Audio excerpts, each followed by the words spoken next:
What's up, everybody? Welcome to the Mike Dolce Show. Breaking news coming out of Las Vegas, Nevada. The UFC 279 weigh-ins are happening as we speak.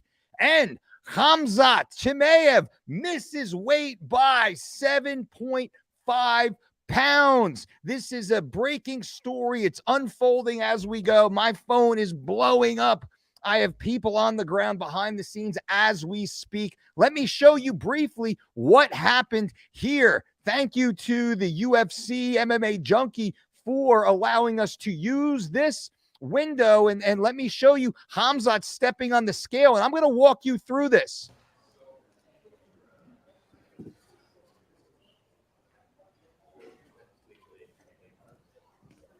All right, next fighter to the scale is the other athlete around whom this entire fight card was built, the number 3 ranked UFC welterweight contender, the undefeated Khamzat Chimaev. All right, watching Khamzat take the scale right now. Look at his face. Watch his face. This is a dude who gives no fucks in a bad way. Look, smiling, smirking.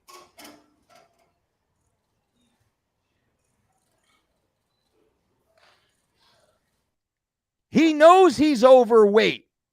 Right now, he knows he is overweight. He knows he's overweight right now, and he does not give a fuck.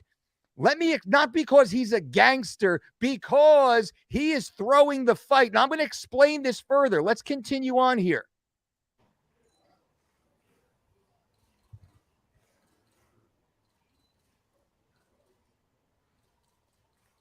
The commissioner's like, what the fuck? 178 and a half. 178 and a half. This dude is a middleweight right now. He is a middleweight, 178.5, 7.5 pounds above the welterweight class limit of 171. Remember, world title fights at scratch weight, as we say, 170.00. They're allowed 1 pound for non-title fights at 171. Khamzat comes in at 178.5, but look at this dude's face. He could give no shits. Now, let me back this up a second. I want to explain a few things to you here. As he's coming forward, he's stepping on the scale.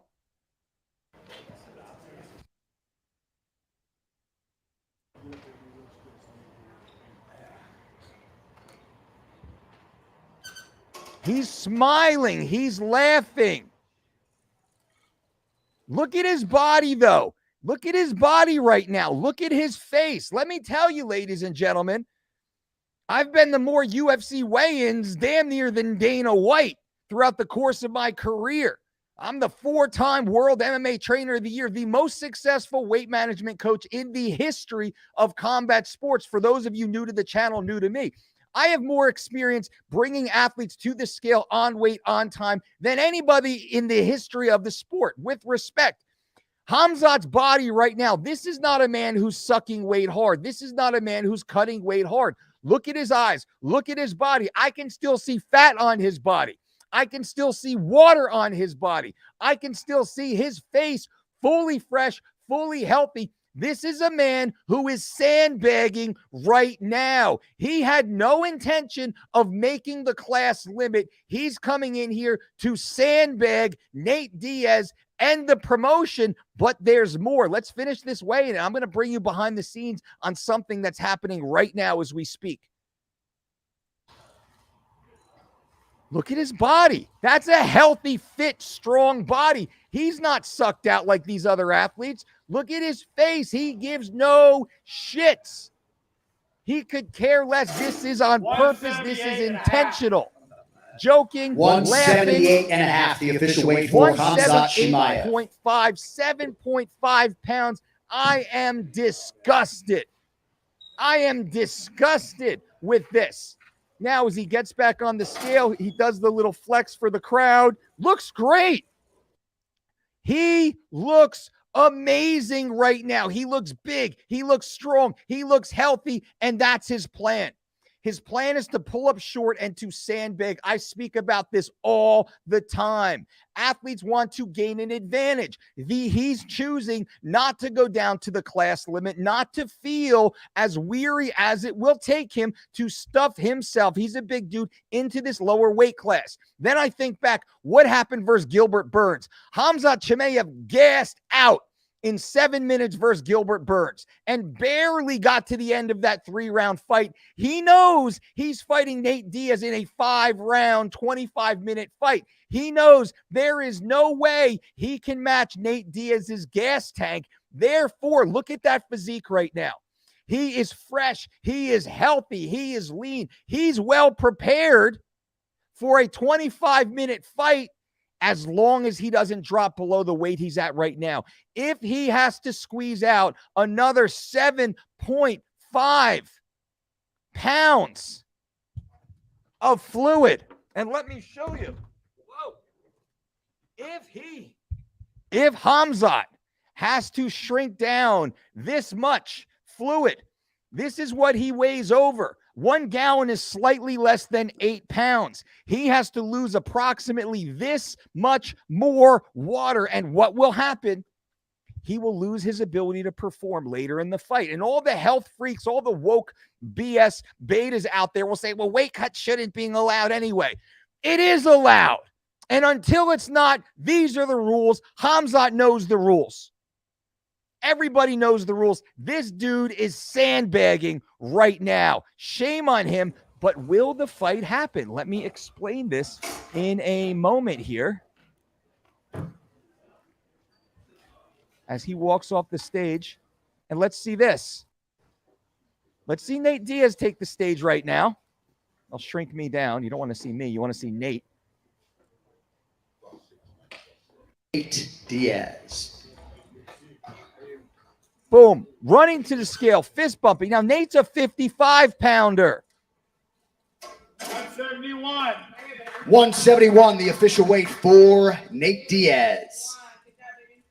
Boom. Nate Diaz on weight, contractual weight, made weight, no issues, no problems, fresh, healthy, easy. So Nate Diaz is on weight right now, not a problem. This is a blown-up 155-pounder. Everyone knows Nate Diaz competed nearly his entire career at 155.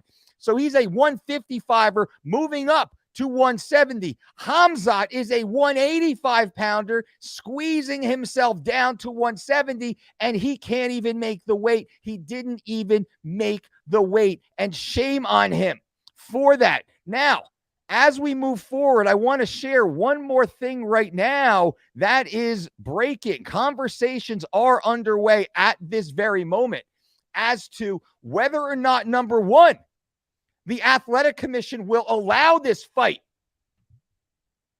This is a real issue. Number two, Nate Diaz now has all the leverage over the promotion. Nate Diaz no longer has to fight Khamzat Chimaev because Chimaev missed weight, and he missed weight by such an egregious amount. They cannot force Nate to take this fight anymore. Within a 4 to 5 pound, let's say a 5-pound discrepancy between athlete A and athlete B, the commission is beholden to cancel the fight. So then a lot of back channeling has to go on in order for the fight to happen. Khamzat came in at 178.5, Diaz at 171 on weight contractually. Khamzat blew the contract. The contract disappears. Khamzat blew the contract disappears. Commission-wise, regulatory issues now are enacted. Now the regulation really has to put their balls on the line to allow this fight. Nate Diaz right now has all the leverage in this conversation. Nate Diaz has all the leverage because Nate Diaz right now is saying, I won't fight him. I won't fight him. Give me the backup. They are back. There are backup fighters on this card right now for this exact issue. If Nate Diaz gets his way, this fight is off. This fight is canceled. Khamzat goes home back to Switzerland with no paycheck, no main event. Nate Diaz moves forward fights the replacement 170-pounder and likely smashes that dude. This is a best case scenario for Nate Diaz. No longer is he forced to fight Khamzat Chimaev, though he may, if they throw enough money at him. And trust me, that's going to have to be a seven-figure chunk heading to Nate Diaz's pocket.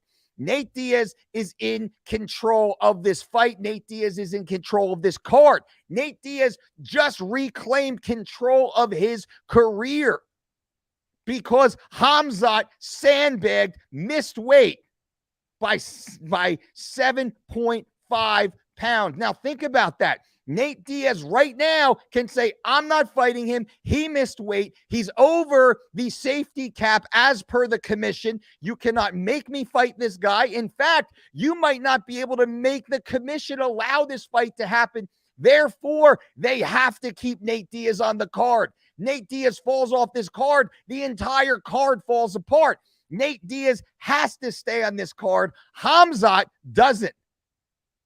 Nate Diaz can now fight the backup welterweight in the main event and very likely smash that guy, move on out of the UFC with a win and no more contractual obligation to the organization. This is huge, ladies and gentlemen. What a swing for Nate Diaz. Khamzat Chimaev's unprofessionalism, the UFC's hard negotiation at the end of the day is in Nate Diaz's favor. Isn't that crazy? Look at the irony of this world. The moral of this story is no matter how much the cards are stacked against you, no matter how many people are trying to tear you down, no matter how many haters you have that are talking smack, no matter how many people do not believe in you, if you stick to your guns, if you stick to your core, if you stick to your ethos, you can create your own destiny. I believe Nate Diaz has created his own destiny in this moment, thanks to Khamzat Chimaev's extreme lack of professionalism. Shame on you. Shame on you, Khamzat. He should be off the card. This fight is off. It is off right now. It might be saved. Now, I have to say, I know the title was, the fight is off. It's off at the moment. It might be saved if the UFC backs up a massive truck filled with money to Nate Diaz's doorstep. Nate is a smart guy, ladies and gentlemen. The UFC has to bend the knee to Nate Diaz right now in order to make this fight happen. That's the crazy thing about this entire situation, isn't it? Right? And look at this. Look at all these comments here. This is great. All these comments here. Thank you. What's up, everybody? Great to see you guys. Bang, bang, bang, bang, bang. I appreciate you guys all for being here. Nate deserves more respect. I agree. Nate got the respect because Khamzat intentionally missed weight. He intentionally missed weight because he was scared of Nate Diaz. He was scared of Nate's ability to pull this fight deeper into round 3, round 4, round 5. Khamzat was not confident. Any athlete who misses weight is mentally broken. Khamzat was mentally broken going into this, which is why he missed weight. He missed weight because he knew he would not be able to swim in those deep waters with Nate Diaz. Possible Khamzat could have got Nate out of there early, probably by a cut, is what I said in a previous video. And hello, everybody. Welcome to the channel. A lot of people here, probably a lot of new people. Make sure you subscribe, like this video, comment, engage. I'm the 4-time world MMA trainer of the year. I am the most successful weight management coach in the history of combat sports. No team, no coach has ever had a 100% success ratio for over 20 years at the highest level of combat sports like I have and my team has. So when I speak to you as the most experienced coach on this topic, no matter who you are. I don't care if it's Dana White himself. I'm more experienced when it comes to weight cutting, weight management, and all the back channeling behind the scenes that goes on, because I've been there behind the scenes more times than anybody else with a 100% success ratio. And I just share this so you understand there's new people here, and I see you guys all jumping in. Bang, look at all these great people here. Thank you guys all for being here. I really do appreciate it. Now, what do you think? Do you think Nate Diaz takes this fight? Do you think the UFC backs up that big pile of cash? Do you think the commission says, we don't care what you say? Now, here's the thing. This fight's in Las Vegas. The UFC owns the Las Vegas Commission. They own them. And I'm not saying they own them in an illegal way. They own them in the manner of influence. They own them because the commissioners are too thin-skinned, too weak-minded to actually do the job that is bestowed upon them by law, by state, by statute. They will bend and they will flex. They will do what they think the UFC wants them to do. That's the truth. That is the truth, as I've seen more times than I care to even remember. So many more. Bang, bang, bang, bang, bang. Appreciate it, guys. So that being said, the commission right now has to cancel the fight. There's too large of a weight discrepancy. This is a 7.5 pound weight discrepancy. The commission has to cancel the fight, but I guarantee they won't. This, though, gives Nate Diaz leverage.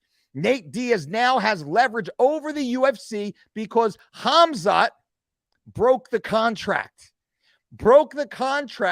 with such an egregious margin. This fight is no longer makeable. No longer makeable. You want to talk about UFC athlete health and safety? This is much more important than smoking a little dope. This is much important than a few picograms of something else. This type of weight disparity entering into the octagon, Nate Diaz will enter the octagon somewhere close to 170 pounds. Khamzat Chimaev will enter the octagon closer to 200 pounds, right? So if you want to talk about athlete health and safety, well, this right here is a prime example of, does the commission actually care? Does the UFC actually care? Now, right now, Khamzat should be in plastics, in a sauna, sprinting, doing burpees, jumping jacks, pummeling, hitting pads, trying to get this weight off because he has a 2-hour window from the close of the scale. And that should be right now, as I'm talking to you. Let me briefly check and see if there's any update. I doubt that. And it says there's multiple misses. Khamzat missed by 7.5 pounds. And let me, I can actually show you guys on screen right now as I'm doing this. So let me bring you in to share this with you. Share screen. There we go. I'll share this. Bam. So you guys can see this with me. Yep, there we go. So right here, Khamzat missing weight. Khamzat misses weight by 7.5 pounds. Ferguson made it. Kevin Holland, this was a catch weight. This is a 40-pound catch weight. Who else? Hakeem Dawodu misses weight by 3.5 pounds. Shame on you, Hakeem. Shame on you. Chris Barnett misses weight by 1.5 pounds, 266-pound weight cap limit. Shame on you. So Chimaev misses weight by 7.5 pounds. Dawodu misses weight by 3.5. Barnett misses weight by 1.5 pounds. You want to talk about unprofessional? Holy cow. How dare you? Shame on you.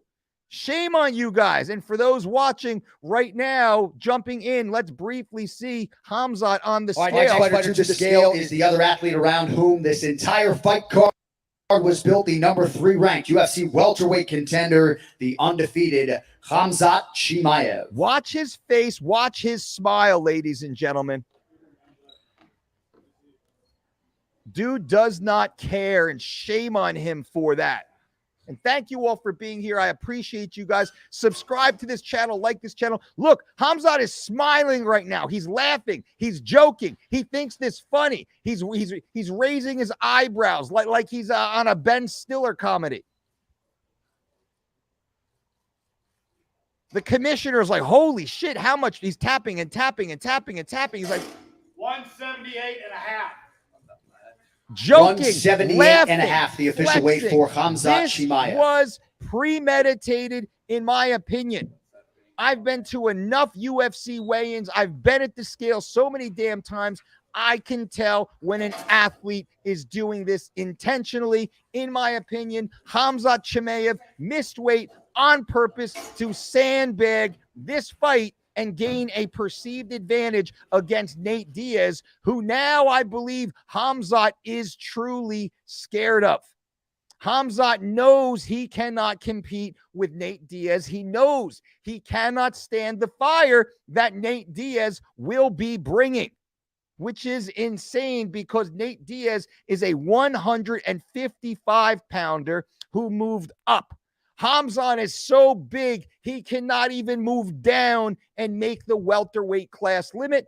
But as I said before, this gives Nate Diaz all the power. This gives Nate Diaz the leverage in negotiations.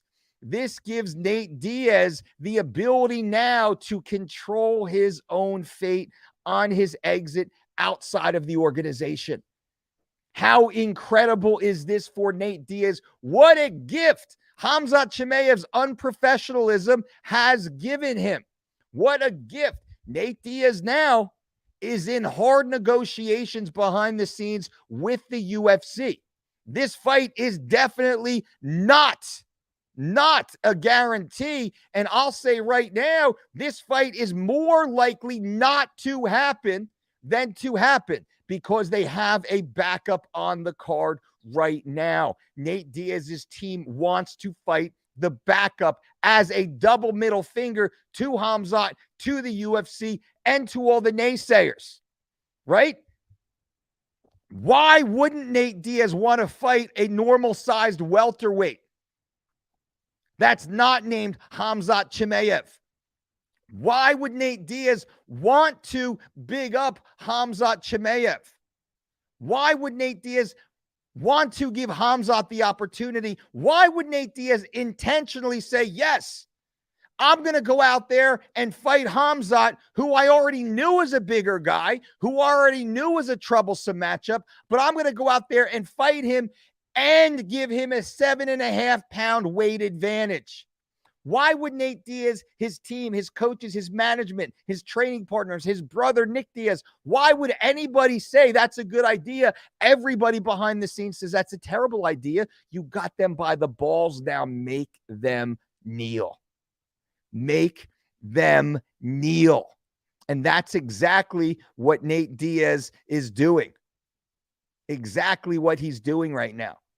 So how does this work out? The UFC once again has to back up a massive truck filled with money for Nate Diaz, because Nate Diaz now, ladies and gentlemen, let me explain more. 4-time world MMA trainer of the year right here. I wrote a #1 best-selling book on the topic of weight cutting. Nate Diaz, in order for this Khamzat fight to happen, the old contract is void. The old contract is now void. When an athlete misses weight, that contract is void. The UFC now has to present Nate with an amended contract, a new contract. Nate Diaz now has to sign an amended contract. And guess what? Nate Diaz can make his own amendments to the contract. This is what happens behind the scenes, my friends. I've been here before. I've been here many times. When Anthony Rumble Johnson missed weight versus Vitor Belfort by 11 pounds, I was working with Vitor on that card. Vitor, and Vitor's wife, Joanna, were pulled into a meeting with Dana White, Joe Silva, and Lorenzo Fertitta. And we had a long and respectful negotiation to amend that contract, to make that fight happen. Now, we chose to allow that fight to continue, although Anthony Rumble Johnson missed weight by 11 pounds. And Vitor still went out there and beat him co-main event on the undercard of Jose Aldo versus Chad Mendes. Go look it up. Do your Google searches. You will see me in the corner of Vitor Belfort. You will see me behind the scenes in the meeting with Dana Joe Silva and Lorenzo Fertitta doing exactly this, amending the contract. So right now, Nate Diaz and his team are amending this contract with the UFC. And it is hard negotiation that's going on right now. So for those of you just jumping in, you didn't hear the beginning and parts of this. But Khamzat Chimaev misses weight by 7.5 pounds, nullifying the previous contract they had in place. Nate Diaz made weight, hit his contractual weight. Nate Diaz now has the power position. The regulatory affairs, the Nevada State Athletic Commission, by statute, should disallow this fight based upon the weight disparity. Some states it's 3 pounds. I believe Nevada is 5 pounds. If it is a 5 pound or more weight disparity, the commission is empowered to cancel the fight. From a health and safety perspective, the UFC is urged to now cancel the fight. To give up such a massive weight advantage is not in the benefit of the athlete, the smaller athlete, and it certainly does not fall into the rules of combat. The rules of combat, the rules of mixed martial arts, as Nick Lembo, the New Jersey State Athletic Commissioner, he was the pioneer of the rules of mixed martial arts. And then you have the ABC, the American Boxing Commission also. So as this continues on, Nate Diaz is now in control, ladies and gentlemen. This is exciting. Shame on Khamzat. You miss weight by 7.5 pounds, and people may or may not think that's a lot. 7.5 pounds, well, that is the equivalent to 1 full gallon of water.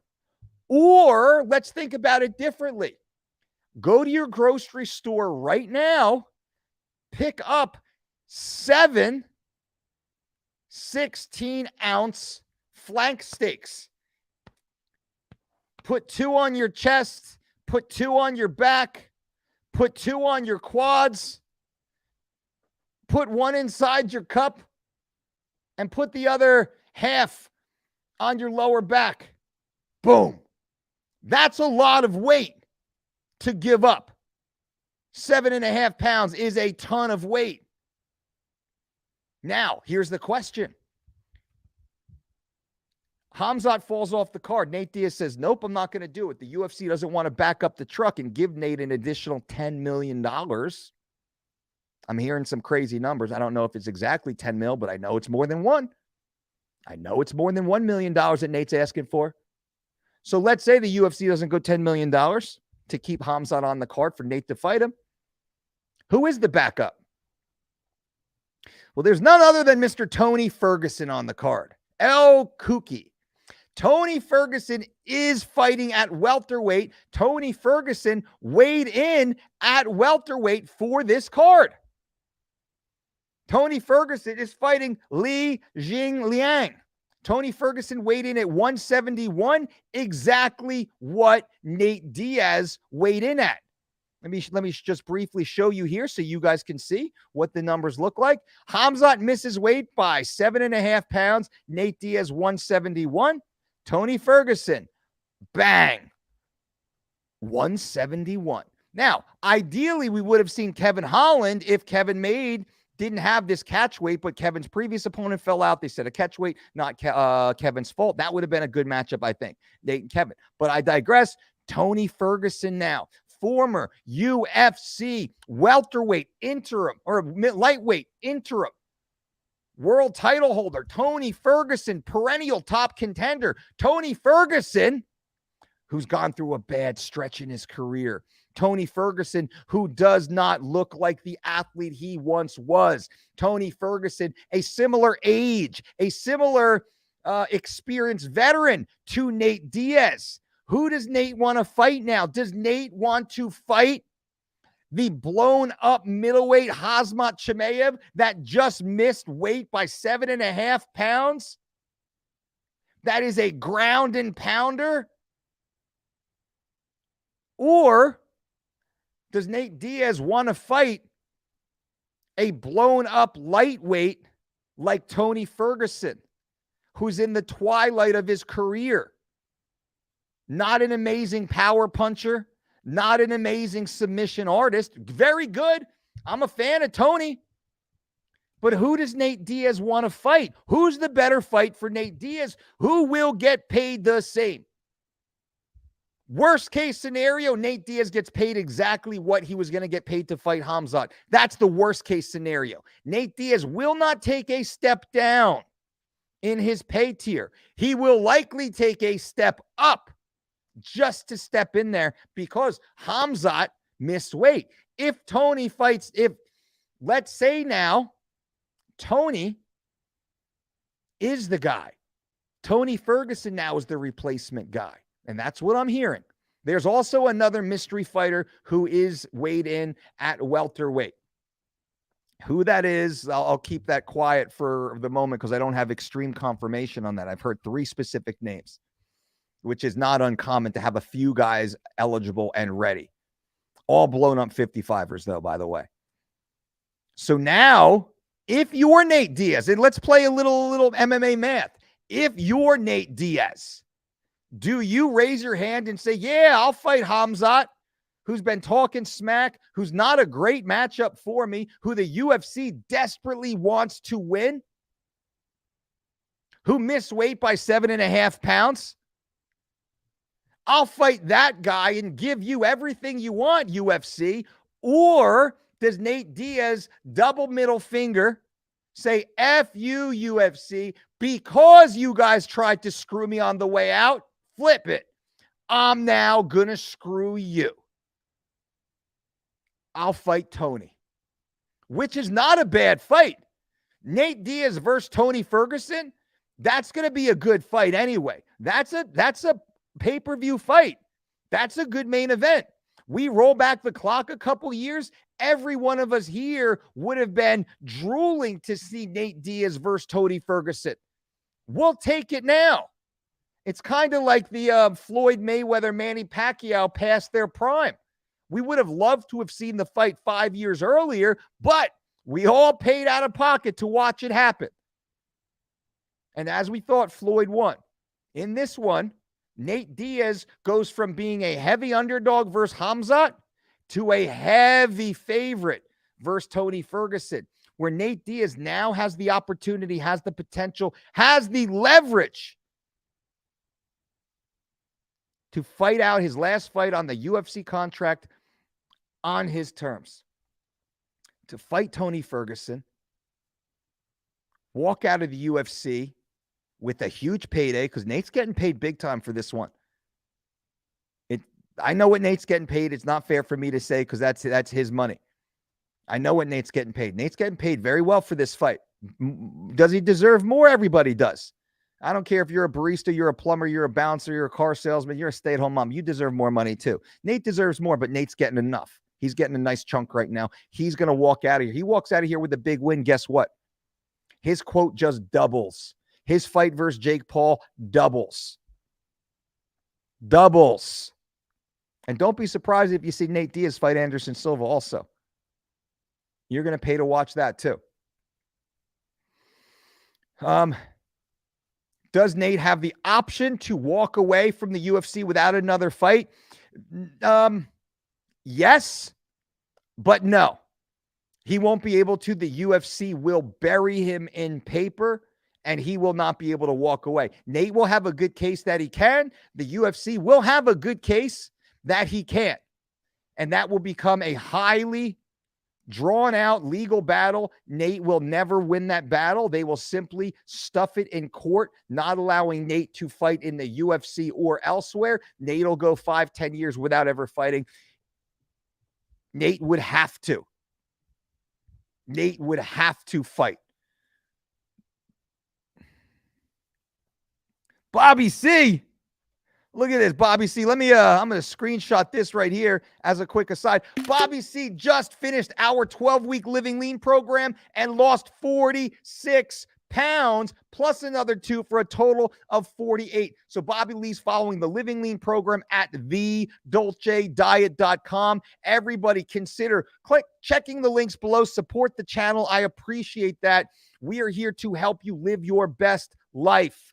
That's what we do. That's what we're known for. That's why we've been so successful in what we do, so successful with these athletes, so successful. The 3 Weeks to Shredded program, #1 best-selling book, which is now an online total body transformation plan at thedolcediet.com. Click the links below to learn more. Our amazing sponsors down there you will love.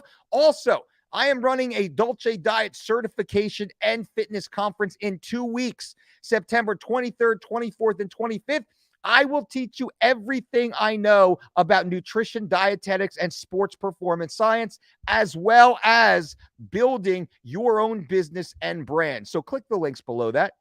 But now, let's read some of these comments here. And I know there's quite a few comments. I want to read some of your comments. And my phone continues. I can't show you some of the names because you will know the names on the other side of this phone right now. Very famous names keep dinging and popping up through my phone, giving me insights. Nothing yet. Heard this. So as I'm giving, and I only mentioned Tony Ferguson's name once I saw that pop up from a very reputable source on my phone also. Mr. N says, what a coward, missing weight. I agree. Tony versus Diaz needs to be made, and we cannot reward Chimaev, who was just trying to ensure having KO power. I agree completely. New main event, Nate Diaz versus Dana White. Yikes. I don't know about that. Diaz versus Dana, since Khamzat is his golden boy right now. The real fight, Diaz versus the UFC, the real David Goliath. That is true. Ant says, yeah, UFC would win this one. A fight is a fight. Missing a fight because someone else's mistake is out of his control also doesn't follow the contract, which is a fight contract. I agree. That would be one that you can't beat. He can't beat. Nate should not fight Chimaev. The fatty cash his check and go on. 48 pounds. Wow. Now, do you guys want to see Chimaev get on the scale? Do you want to see what he looked like on the scale? I know that there's some new people here, so let me show that briefly to you guys as we continue on, and it keeps updating. The live stream keeps changing here, so I wanted to show you the full walkout, but I might not be able to do that at the moment as the live stream keeps changing. And MMA Junkie, big thanks to MMA Junkie for sharing this with us, for allowing us to use their live stream. Everybody should check out MMAJunkie.com. They have absolutely incredible coverage consistently. They cover the sport inside and out. They always have the weigh-in show. I always watch their weigh-in show, and I really appreciate MMA Junkie for all that they do for the sport. There it is. Okay. Here we go. Let me show you guys again. Let's watch Chimaev walk out. Let me show you again. Let me show you a few fine points you probably haven't seen, haven't noticed with the Chimaev weigh-in. Let me bring this in right now for you guys. Welcome, everybody. I appreciate everybody being here. Thank you all so much. If you haven't, consider subscribing to this channel. Bang, just click that subscribe button. Give this video a thumbs up. Please do. I certainly appreciate that. Now, let me bring you behind the scenes to the weigh-ins that just happened. Let's watch Chimaev miss weight, and I'll bring some finer points about this.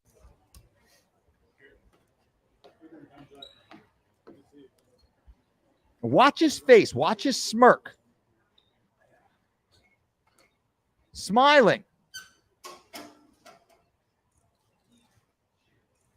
Smiling, smirking. The commissioner cannot believe how heavy he is. Smirking again. Chimaev finds this funny. 178.5. See that? 178.5. The official. Again, let's watch this again. Smiling, smirking. Look at his body. This is not a man who's sucked out. This is not a man who's hurting. This was a deliberate decision to not cut weight, to not go all the way. Khamzat Chimaev sandbagged. 178 Look at that and a face. half. Does that look like a man who is surprised he missed weight? Does that look like a man who is bothered or worried by missing weight? No. Khamzat Chimaev, in my opinion, intentionally missed weight because he was scared of Nate Diaz. Look at that. This tells the tale, ladies and gentlemen. He looks great. And we're going to watch him get back on the scale here. 178.5, the official weight for Khamzat Chimaev. Watch him get back on the scale. When he flexes, I'm going to pause it and we're going to detail his body. Now, I'm going to show you some things that many of you might miss. Right there, look at his physique. Look at his face. Now, compare that physique to the other physiques you see on the scale. His body looks fresh. His body looks crisp. Look at his face. Look at his eyes. His eyes are not sunken in. There's no dark rings. He's not hollow. He's not stringy. You don't see the striations.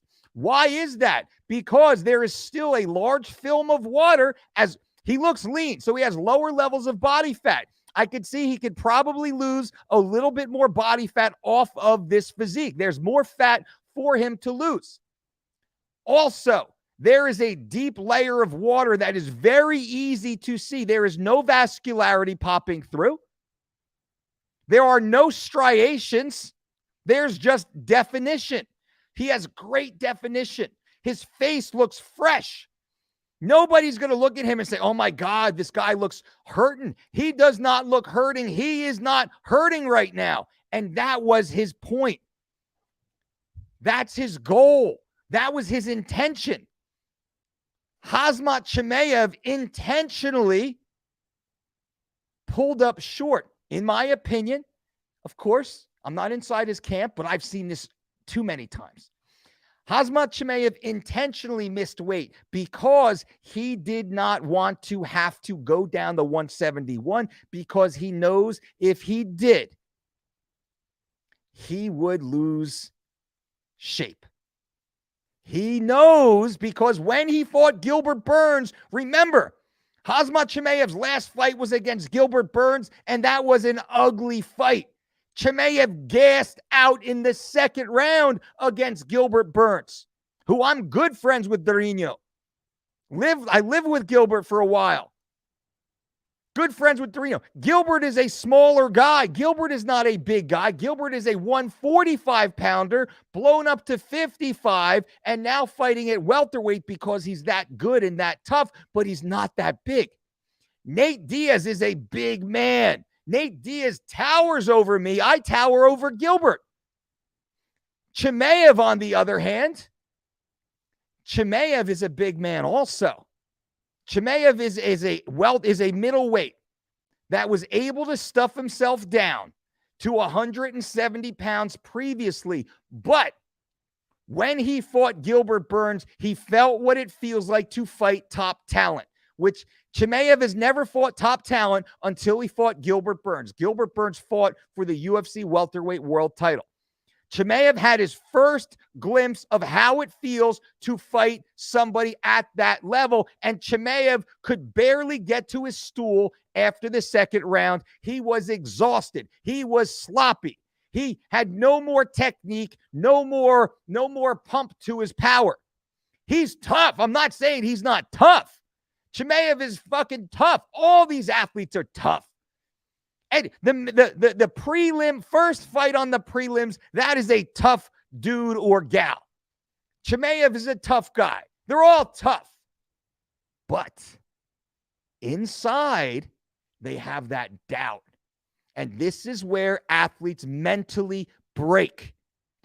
Inside his head, Khamzat Chimaev, in my opinion, knows he does not have the ability to go 25 minutes, and he knows Nate Diaz does. He knows Nick and Nate Diaz don't even start to push the pace until round 3. And anytime we've ever watched the Diaz brother fight, we've seen that. Every round they get better, they get stronger. If they can survive the cuts, because they have a lot of scar tissue on their face, and I said last week, the only way Chimaev wins early is he splits Nate open like Jorge Masvidal does. He's not going to finish Nate. He's not going to submit Nate. He's not going to TKO or KO Nate. The way Chimaev wins in the first 2 rounds is through cuts, and that's very possible. But if Nate Diaz gets past those 2 rounds, Chimaev is done. And I believe Chimaev knows that, which is why he stopped cutting weight at 178.5 pounds. He looks big and fresh and full right now. Every athlete, every fighter looks at this and says, damn, Dolce, you are right. Every bodybuilder and physique competitor looks at this and says, whoa, he didn't even start peaking yet. There's another 10 pounds easily. I could get another 10 pounds off of Chimaev right now if I had to, with the skill set and the experience that I have. Chimaev's got another 10 pounds on his frame easy without even hurting if he did it correctly. But he chose to pull up. He chose to pull up early, as I like to say, to sandbag his way to the finish line. Because he knows Nate Diaz is coming in shape. Nate Diaz is going to be in 25-minute shape. Come round 3, Nate Diaz is going to be flipping the middle finger, ready to go. And Khamzat Chimaev, he knows he cannot hang with that. Which is why an athlete at this level misses weight. Athletes at this level don't miss weight by accident. They miss weight on purpose. Don't get it twisted. You do not show up to the UFC weigh-ins 7.5 pounds over the weight class limit unless that's what you intended to do. This is what he intended to do. Do not confuse it. Do not get it twisted. This is intentional. This was not a mistake. This was not a fluke. He was not on his period. This was calculated, strategic. Because now, let's take you down the money road for a minute. Khamzat Chimaev says, if I beat Nate Diaz, I am the #1 contender for the UFC. I renegotiate my contract. I'm looking at a multi-million-dollar new contract.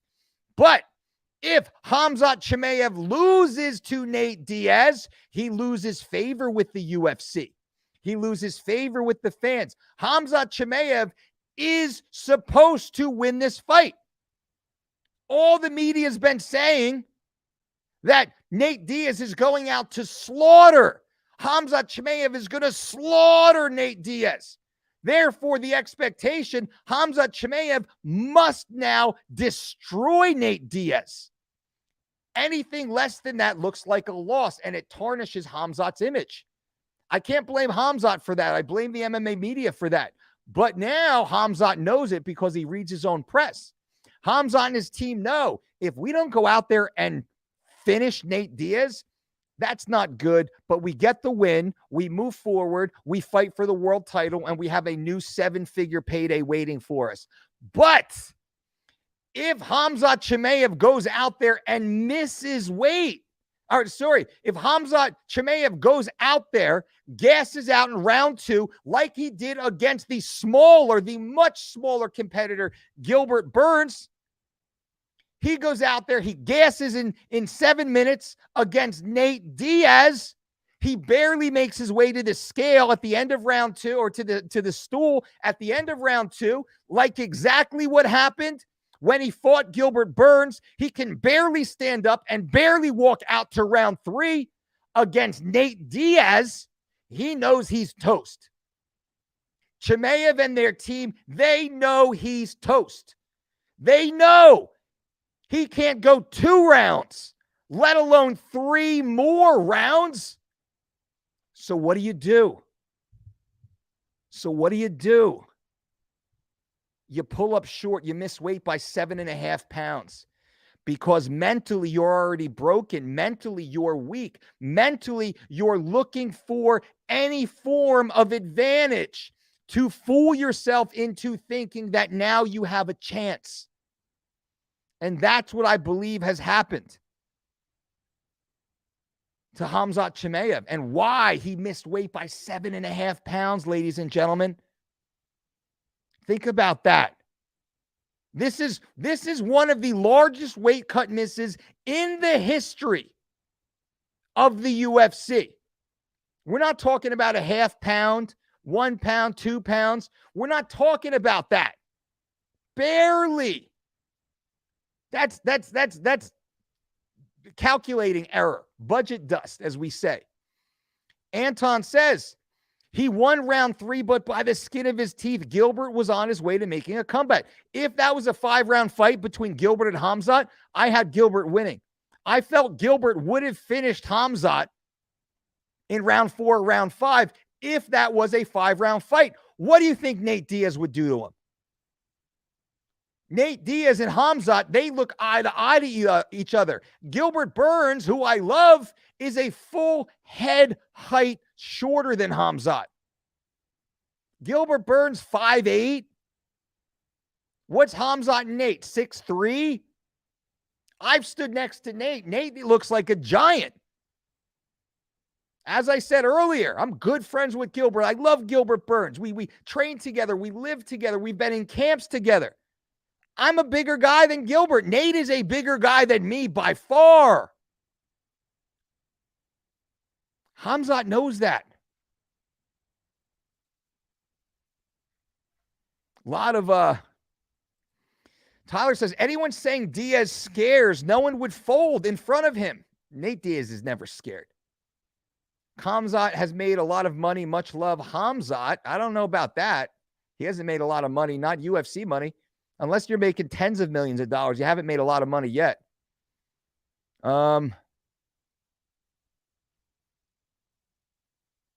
Is it possible to lose 7.5 pounds fast? Not fast.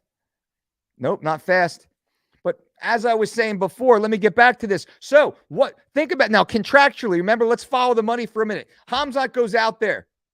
He loses to Nate Diaz because he gasses out in round 2 like he did against Gilbert Burns. Nate goes out there and pounds him out, either creeps out a decision like he did against Conor McGregor, who is a far better striker than Khamzat with probably similar power, although Khamzat is a much better wrestler, though Nate Diaz can tie you up on the ground. Nate Diaz can make wrestlers very tired on the ground. He's done that before.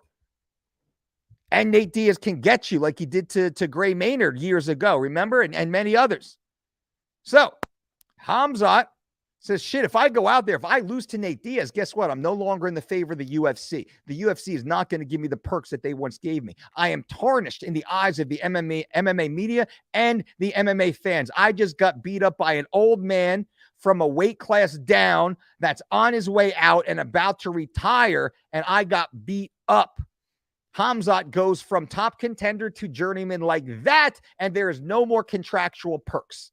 There's no more 00 additions to his paycheck. There's no more big side letters attached to any of his fight contracts. He just falls into the pack and becomes another guy again. That's what happens. But if Khamzat goes out and he misses weight by 7.5 pounds, nobody cares as long as he gets the win. Because if he gets the win, then the UFC is happy. They still have their number 1 contender. He moves on to a guaranteed title fight versus Leon Edwards. They jump the pack with Kamaru Usman. They say Kamaru Usman needs more time to heal up and recover, which is true. Usman should not come back till late spring of next year at the earliest, in my opinion. That's the very earliest.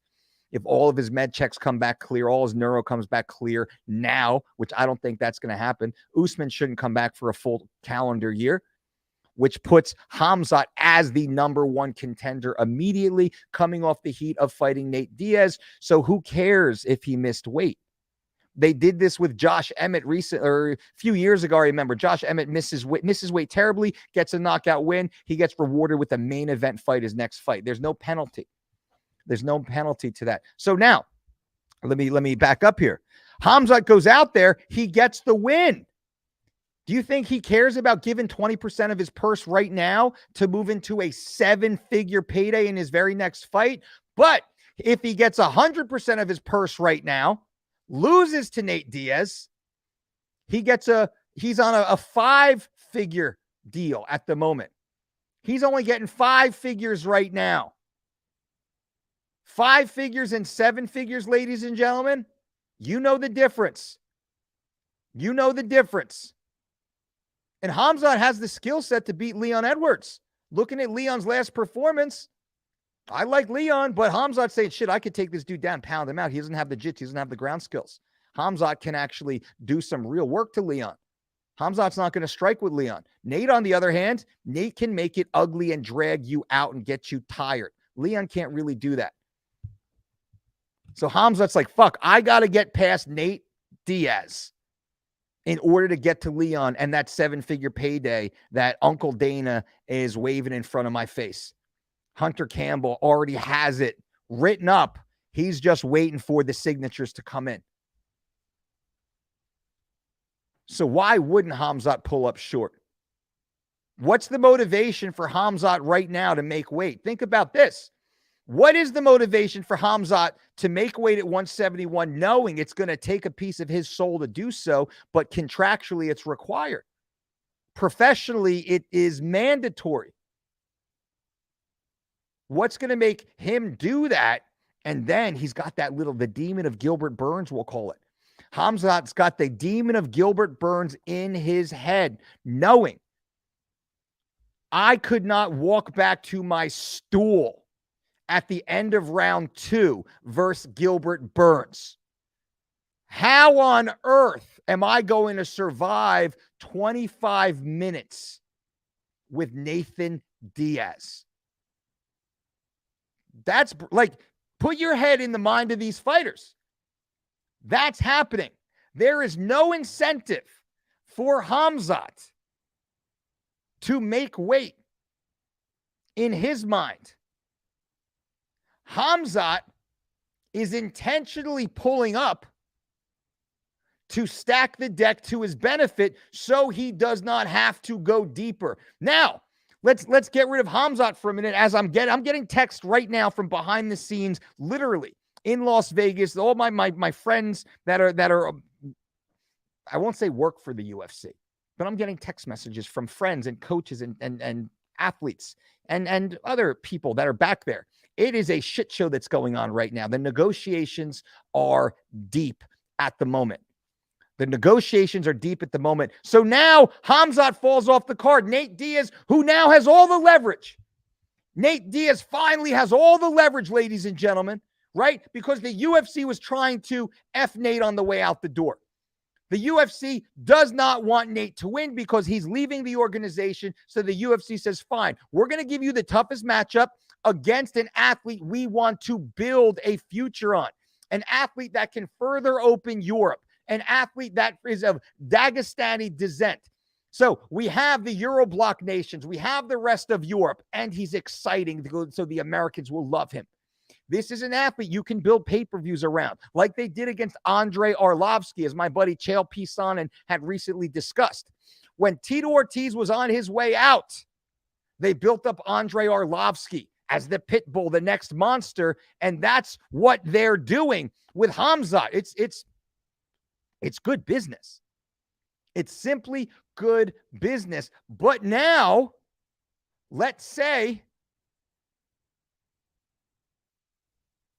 Nate Diaz, who has all the, because Nate Diaz has all the power, ladies and gentlemen. Think about this. The UFC was sticking it to Nate on the way out the door, and I'm not mad at that. That's what they're supposed to do. They run a business, right? This is not a lollipop charity. It's the UFC. Their job is to make money. Flat out. We know that. If you know this, you can work with the UFC. If you do not know this, then you are a woke beta wannabe. Get out of here. No room for big boy discussions. So you know the UFC is going to try and bounce you out, and they're going to bounce you hard. We get that. And they tried to bounce out Nate, and it backfired. It backfired because their golden goose, their new prodigy, Khamzat Chimaev, shit the bed on his way to the scale.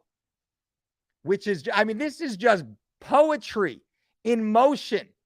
This is a beautiful thing to watch. And I'm not vested. I don't work with Nate Diaz. I don't work with Khamzat. I don't work for the UFC. I consult with athletes. I am the wolf from Pulp Fiction. I am Harvey Keitel.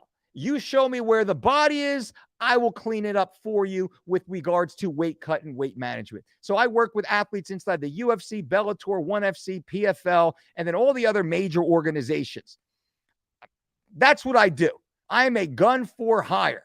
I want to help everybody live longer, live better, get back to their families nice and safe, and make a shit ton of money for themselves on the way. So I have no horse in this race. I will tune in you just like you and watch this fight, which I rarely buy pay-per-views anymore. I will tune into this one.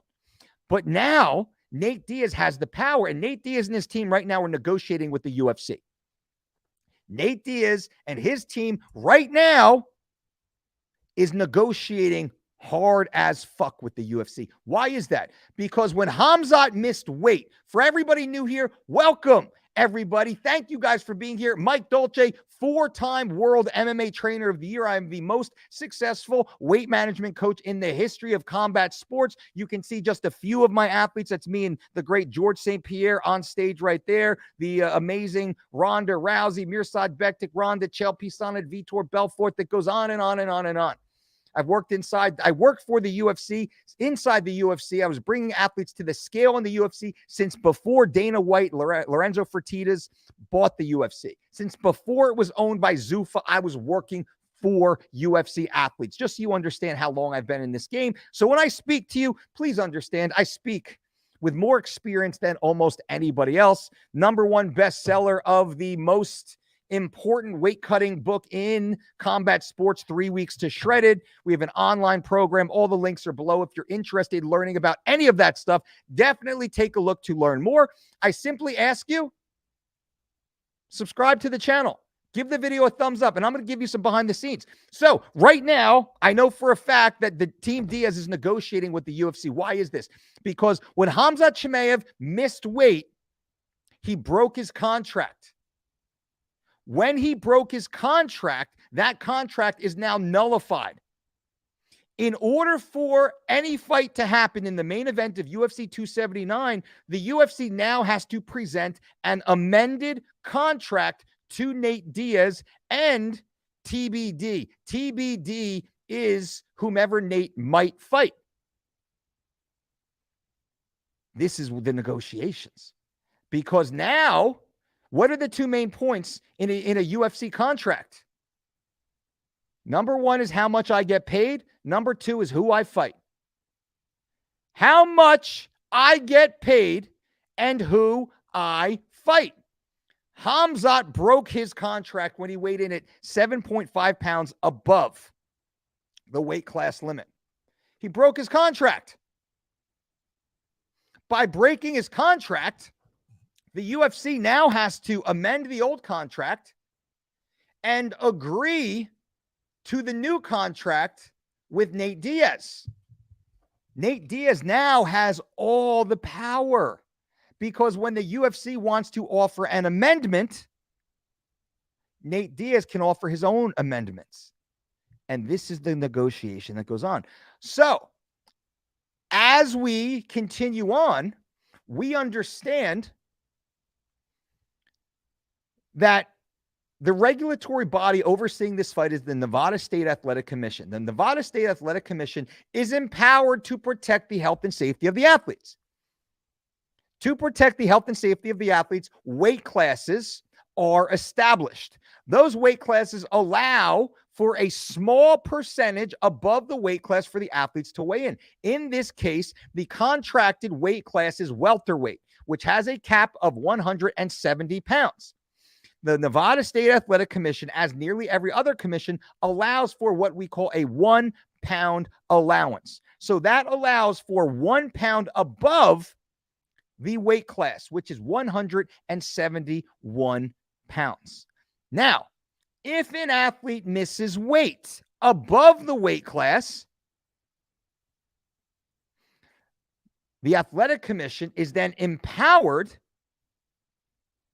to cancel any fight that is in excess of 5 pounds. Some states it's 3 pounds. In Nevada, I believe it's 5. In New York, it is 5. This is what happened between Donald Cerrone and Kelvin Gastelum on MSG1 when they were fighting at Madison Square Garden. Kelvin Gastelum came in, I believe, 6 pounds over. The New York State Athletic Commission canceled that fight. Cerrone wanted the fight. Kelvin wanted the fight. The UFC wanted the fight.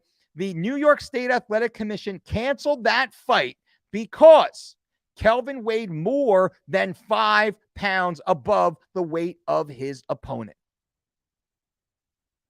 Okay.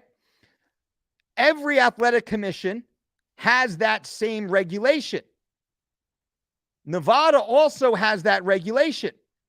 But this gets a little gray because many athletic commissions are willing to bend based upon influence. Now, does the UFC want the fight to happen? Absolutely. Does Nate want the fight to happen? Maybe. Does Khamzat? Probably. Does the Nevada State Athletic Commission? Definitely, because they get paid for every promotion. These commissions are paid by the promoters. They get their little piece of flesh. Okay, so they want the fight to happen. Everybody wants it to happen because everybody gets paid. Excuse me. If the fight doesn't happen, everybody doesn't get paid. So there's some influence. I'm not saying corruption. I'm not saying criminal. All I'm saying is influence. Okay? So the Nevada State Athletic Commission is under a lot of pressure right now to cancel this fight because Khamzat is 7.5 pounds heavier than Nate Diaz. Nate Diaz is 171. Khamzat's 178.5. The Nevada State Athletic Commission has a legal liability to protect the health and safety of the athlete. Let's say now, take this further. Let's say Khamzat goes out there. He fucking takes Nate down, throws a nasty, massive elbow, splits Nate's skull. Nate is unconscious. He has a concussion. He goes to the hospital. He's in a coma. We've seen this in boxing before. What happens? Lawyers step in. What happens? Nevada State Athletic Commission, why did you allow such a massive weight disparity in an organized sport where the rules are very clear? Nevada State Athletic Commission, as an entity and each individual representative or commissioner personally, you allowed this crime to happen. Now, I'm not making this up. This is real. This is a fact. Go read the bylaws, read the statutes, read the case law, read the precedents. This is real. So right now, conversations are being had. How does the commission allow this fight to happen? Number two, Nate Diaz now has all the power to amend the contract in the manner that best suits him. Because Khamzat Chimaev missed weight by 7.5 pounds, nullifying the old contract. The UFC must now present a brand new contract in order for any fight to happen. I've been in this situation before where athletes against us miss weight. We have to make weight. And I point to Vitor Belfort versus Anthony Johnson in Rio de Janeiro, Brazil, the co-main event of Jose Aldo versus Chad Mendes. Go do your Google search. You will see videos of myself, Vitor Belfort, his wife Joanna, backstage talking to Dana White, Joe Silva, and Lorenzo Fertitta, negotiating and amending the contract because Anthony Rumble Johnson missed weight by 11 pounds. Now, we were able to favorably negotiate that contract to Vitor's benefit, and the fight went on. Vitor went out and finished Anthony Johnson in the second round, which we knew he would. Nate Diaz and Chimaev, on the other hand, it's a different story. But the same negotiations are happening right now. Will Nate Diaz fight Chimaev? Very possible. In order for that to happen, though, the UFC now has to make concessions. What are those concessions? Who knows, but they're definitely going to be expensive. Will it be more expensive than the UFC is willing to pay? Maybe. If so, boom, plan B. What is plan B? Well, plan B is none other than Tony Ferguson. Tony Ferguson, and let me briefly show you for those new here.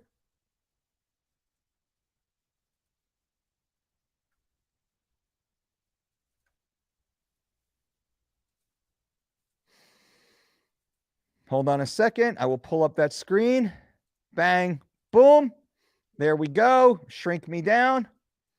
Plan B, ladies and gentlemen, mind you, is none other than this guy, Tony Ferguson, former UFC interim lightweight world champion who just moved up to welterweight on this card.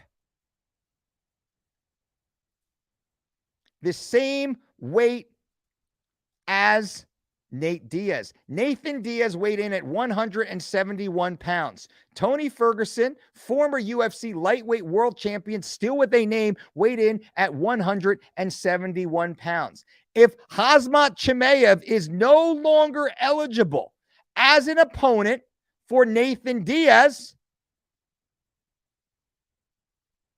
Tony Ferguson is the man to step in. Tony Ferguson becomes the guy. Tony Ferguson becomes the most obvious choice for Nathan Diaz to fight. Why is that? Number one, because Tony's still got a name and Tony can still pull off the pay-per-view. Number two, Tony Ferguson is a lightweight who is making his debut at welterweight. As Tony Ferguson, point number three, is in the twilight of his career, coming off a series of devastating losses. Tony Ferguson and Nathan Diaz are of similar age and similar experience level. Tony Ferguson and Nathan Diaz weigh exactly the same amount. Who now, if you are an advisor, and I see that there's some shit talking, not a lot. Almost everybody agrees with me here, but look, I mean, look how experienced I am. I've been behind the scenes way more times than anybody in this stream and more than everybody put together. I don't know if anybody inside the stream has been to one UFC event, let alone hundreds of events as I have. Just to be clear, a little humble brag right there. But now, if you put yourself, you are Nathan Diaz's manager. You're Nate Diaz's manager. What are you telling Nate? Nate, go out there and fight this young lion, Khamzat Chimaev, who's a blown-up middleweight that cannot even make welterweight. He missed weight by 7.5 pounds, and he's the UFC's golden boy. The UFC desperately wants him to beat your ass.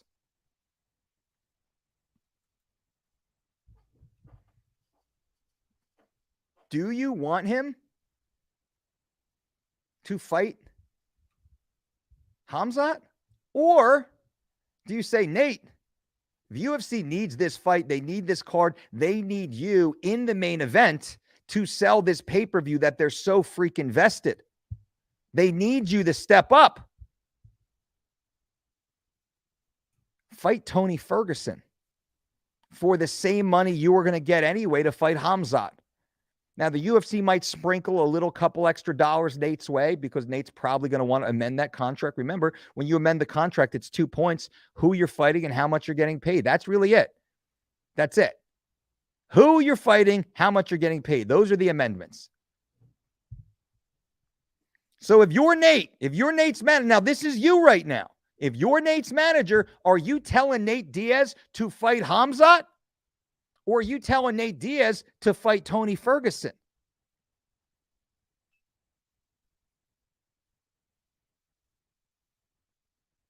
Tony. Now, does this mean Nate does not fight Khamzat Chimaev? Not at all. This fight very well may come back. And this fight only happens now depending on how the UFC, how dedicated, how much the UFC wants to see this fight. This is the only way it happens. The only way it happens is if the UFC so desperately wants this fight to happen that they are willing to back up the truck and pay Nate Diaz what he asks for. Now, Nate's coming out of the gate with crazy. I'm hearing 8-figure requests to make the fight happen. Is that true? I don't know. It's not confirmed, but I'm getting some crazy text messages right now. What would you do? What would you do? Take yourself out of the bullshit pop culture UFC tough noob fanboy ecosystem and ask yourself, what would you do if you're Nate? What do you do if you're Nate's manager? What do you do if you're Nate's brother? What do you whisper in his ear? Nobody's saying, dude, fight Khamzat. Be a man. Don't be a puss. Fight Khamzat. Fuck it. Who cares? It's only 7.5 pounds. Nobody's saying that. Nobody's saying that. And people talking about Dustin being in Vegas right now doesn't matter. Dustin's not getting that fight. It makes no sense for Dustin Poirier to slide in and take that fight. That's just posturing. That's just hyperbole. That's just Dustin getting some a little bit of shine off of Nate Diaz's name.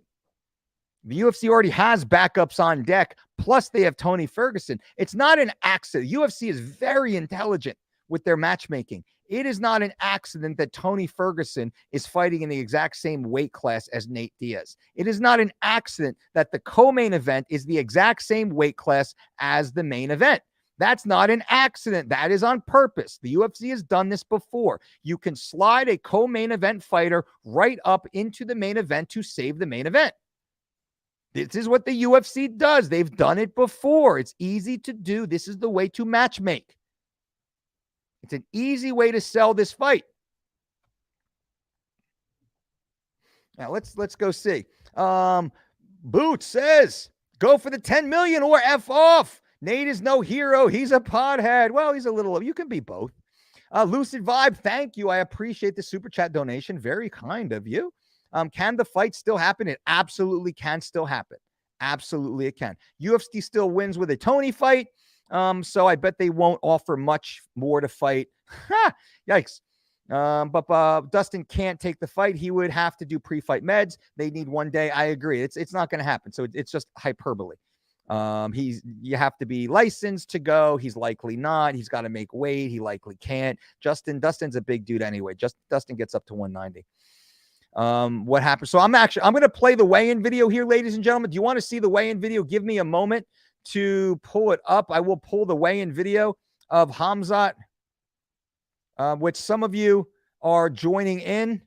So let's take everybody there because I'm going to walk through again. And everyone new to the channel, welcome everybody. Thank you guys so much for being here. I really appreciate you guys. Consider subscribing to this channel. Bang, bang. Give this video a thumbs up. That would be very cool of you. Always leave comments. I love the comments. 4-time World MMA Trainer of the Year. I'm the most successful weight management coach in the history of combat sports. That is a fact. You can certainly look it up. I give you behind the scene information that nobody does.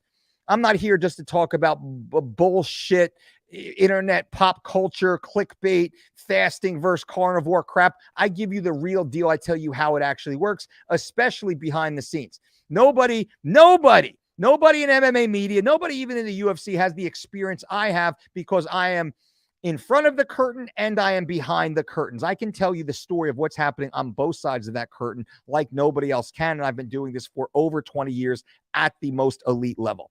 So that being said, let me show you the Khamzat weigh-in. For everybody new here, let's take a quick look. Let's watch Khamzat weigh in. And I'm going to point out some very interesting things about his physique here, which are going to blow your mind.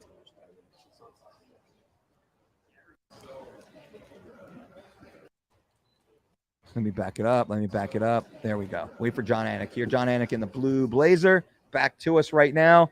Khamzat's walking up with the ops. All right, next fighter to the scale is the other athlete around whom this entire fight card was built, the number 3 ranked UFC welterweight contender, the undefeated Khamzat Chimaev.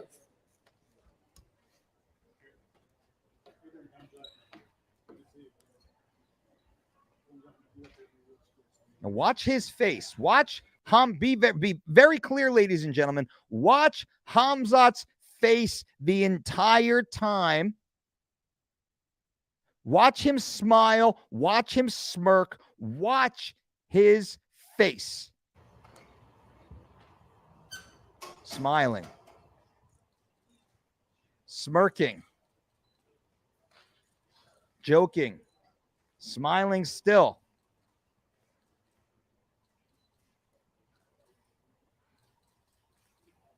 This is a dude who knows he was going to miss weight.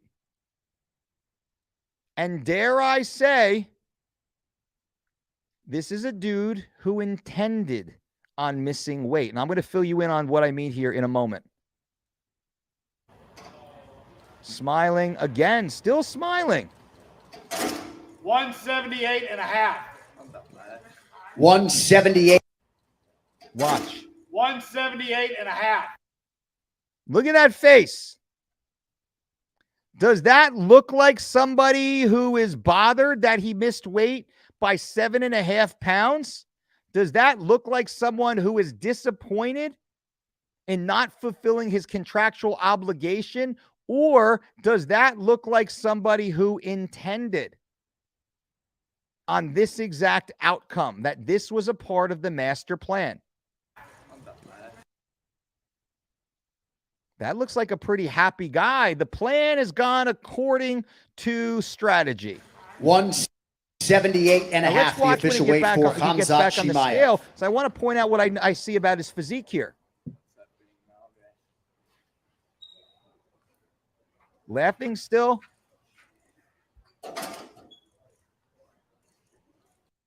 Bang, right there. All right, so we see that physique.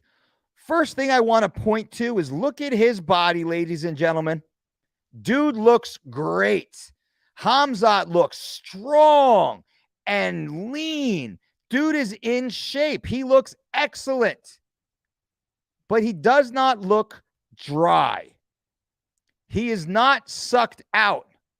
Look at how many other athletes on this card and every other card have the dark circles under their eyes. How you see their cheekbones sticking out. You don't see any of that on Khamzat.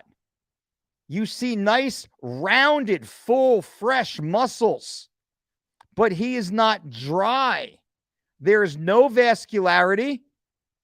There are no striations. Someone this lean, if they rid the film of water between the skin and the muscle, you will see tremendous amount of vascularity and muscular striations, to which Khamzat has none. So what does this mean? This means that Khamzat Chimaev is in great shape, but he is not cutting weight. He has not pulled the water that's sitting between his muscle and his skin. He has not pulled the water that is inside the muscle to make weight. Why is that? Because he's keeping it there. Because he does not want to dehydrate himself down. He does not want to make weight. He does not want to cut weight. He does not want to make the class limit, because he knows if he does that, he will be mentally putting himself at a perceived disadvantage. And this is the issue.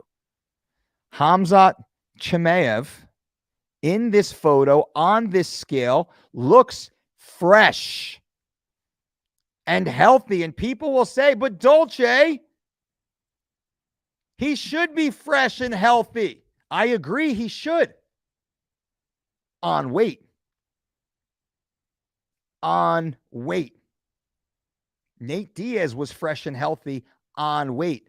Khamzat Chimaev looks fresh and healthy, 7.5 pounds overweight. That is the equivalent to 1 entire gallon of water, approximately 4 liters to my metric system friends. Khamzat Chimaev came in with a full gallon of water packed onto his body that he did not have to let go of, and he is going to bring that water into the octagon with him. And this is the problem. This is the disparity. This is why I say he is sandbagging. Khamzat Chimaev intentionally, in my opinion, has missed weight, so he did not have to go deeper into his weight cut to gain a perceived advantage against the cardio machine that is known to be Nathan Diaz. Khamzat Chimaev suffered when he fought Gilbert Durinho Burns in his last fight. Khamzat Chimaev made weight for his last fight. Khamzat Chimaev gassed out in the first 7 minutes of the fight and could barely make his way back to the stool at the end of round 2. He could barely stand up off that stool and answer the bell to engage in round 3, where Gilbert Durinho started to beat him up. If that were a 4-round or 5-round fight, Khamzat Chimaev would have been in a lot of trouble, in my opinion, and the opinion of many combat sport experts. We saw an exhausted athlete who was fighting a much smaller man. Gilbert Burns is a 45-pounder who moved up to 55 and then at 70 pounds, where he damn near walks around at. Chimaev is a near 200-pound man, lean. So if Chimaev got so tired versus the much smaller Gilbert Burns, you know that plays heavy on his mind when he has to fight an equally sized Nathan Diaz. Height and structure-wise, Nate Diaz probably has a longer reach than Chimaev. They're similar in height. Now, Nate Diaz is a 55-pounder that's blown up to make welterweight.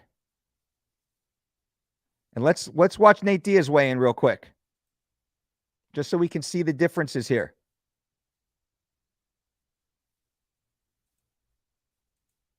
Nate Diaz. Running to the scale. Now you can see, look at Nate's body. Face is full. His body is a little soft compared to Chimaev. So Nate Diaz at 171 pounds probably has 5% more body fat than Chimaev. Chimaev is probably somewhere around, I don't know, 10%, 9% body fat. Nate Diaz is looking closer to 14, 15%. You can kind of see a little outline of an ab. You can't really see good muscle definition.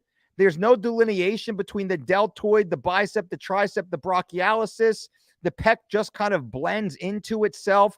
Can't really see the serratus, the intercostals. You can see a little bit of oblique, but there's a lot of extra weight there. That is fat right there. So I can see this. You can see this. Not saying bad stuff about Nate. Nate's awesome, but you can see, picture this flex compared to what we just saw with Chimaev's flex. Nate Diaz is a much smaller man. So Nate soft at 171 doesn't have nearly the muscle mass of Chimaev, who is ripped at 178.5. 171, the official weight for Nate Diaz. So now let me speak at you a little bit more. Is this a fair fight? Of course not. You can clearly see how much leaner Chimaev is. 7.5 pounds heavier. So Chimaev is much leaner. I'd say he has half the body fat of Nate Diaz.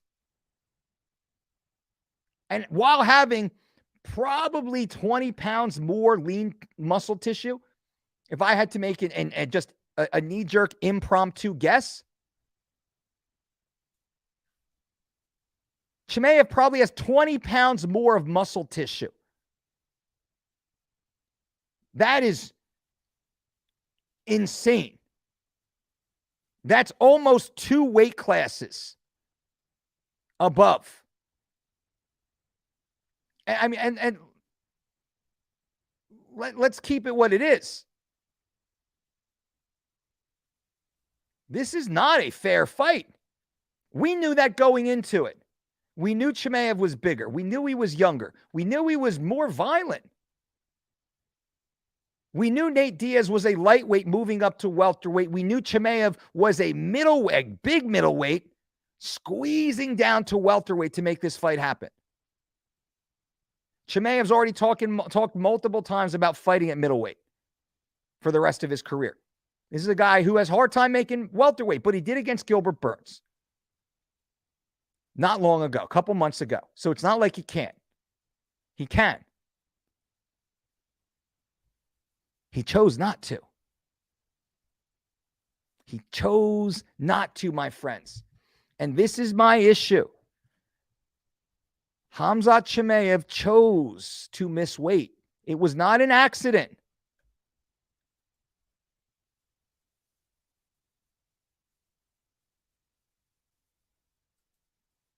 It was not an accident. Welterweight contender, the undefeated Khamzat Chimaev. This is not an accident. Again, just watch his face. You can clearly see this is not an accident. There's no whoopsie here. That is a confident, happy, proud man who finds this funny. I've never seen this before, by the way. I've never seen an athlete so happy to miss weight. 178. So happy to miss weight by 7.5 pounds. 8.5.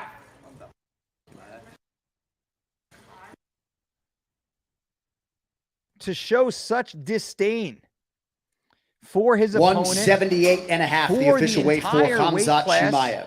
For the organization, for the fans. And I'm not making a big enough deal about this.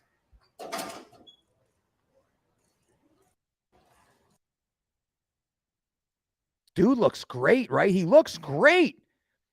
He looks amazing. But he's not dry. Now, doing what I do, knowing what I know, having experienced this hundreds of times over 20 plus years, I could get 10 pounds off of him like that. There is 10 pounds on this man's body easily that he can get off, done properly. I don't know if he's doing things properly, but there is 10 pounds he can get off that body, no problem. He's not hurting there. I've hurt cutting weight myself. Many of you here, I know you guys have cut weight before. Many of you have cut weight. You know it hurts. You know how it feels, and you know how your face looks. You've seen it before also. He's not hurting. This, in my opinion, my experienced professional opinion, this was intentional. Khamzat Chimaev intentionally missed weight on purpose for fear. Again, now I'm speculating, but I think it's rather an educated speculation here. He missed weight not because he couldn't make weight. He missed weight because he was so worried about gassing out against Nate Diaz, and Khamzat Chimaev desperately has to win this fight. He desperately has to win this fight. He doesn't care about missing weight. Because if he, no matter what he weighs, if he loses this fight, the next 3 years of his career are a wash. It will take him 3 years to gain back the hype he has right now if he loses this fight.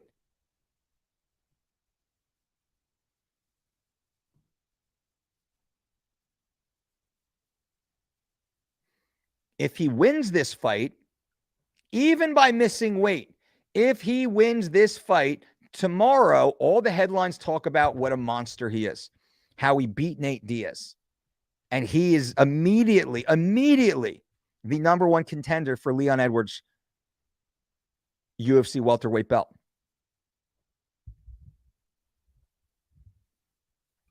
Immediately.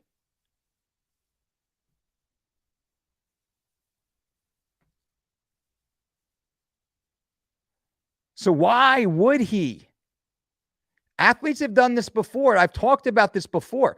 Every weigh-in, I talk about it. Now, it's funny because I put out a video on this channel earlier today where I talk about 2014 when my guy Nick Lentz fought Charles Oliveira at 145 pounds. Oliveira went on to become the UFC 155-pound world champion. But I talked about how Charles Oliveira mentally broke and he missed weight on purpose by 5 pounds. And I detailed the exact behind-the-scenes report on what happened truly behind the scenes, the negotiations I had with Sean Shelby and Burt Watson and how Charles Oliveira's coach was just lying the entire time and how they almost killed Charles, in my opinion. So the video I did earlier today, you definitely want to go back and watch that. Next week on this channel, on Friday, I'm going to talk about the behind the scenes of Anthony Johnson versus Vitor Belfort, when Anthony Johnson missed weight by 11 pounds. That's going to be, hopefully, if I get enough views on my last video, then I'll do that.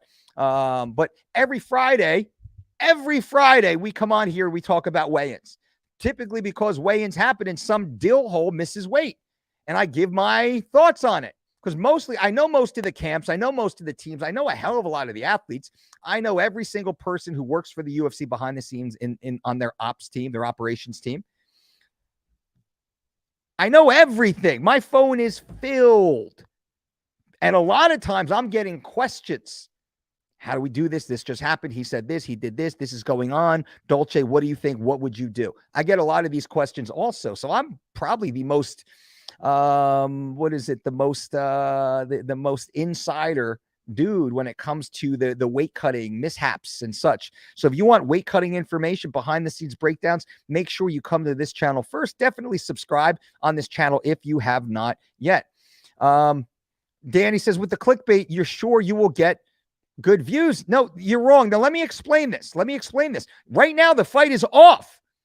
Let me explain this, ladies and gentlemen. This is not fucking clickbait. But I'm not mad at you because I explained it earlier in the video. Let me explain it to you guys right now. So here's what happened. Khamzat Chimaev misses weight by 7.5 pounds. He was contractually obligated to fight Nate Diaz on September 10th in Las Vegas at 171 pounds. By contract. So what happened? Khamzat Chimaev misses weight by 7.5 pounds. So what happens? The contract is now void. There is no contract for Nate Diaz to fight Khamzat Chimaev anymore. That contract is void. It is invalid. Khamzat Chimaev invalidated that contract. There is no contract.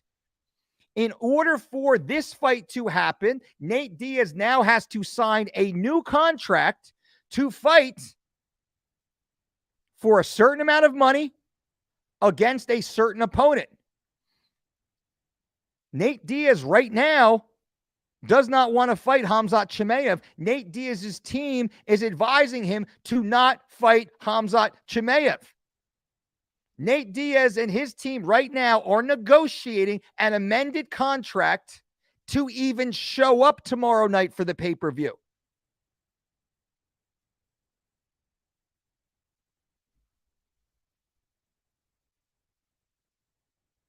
To even show up for the pay-per-view.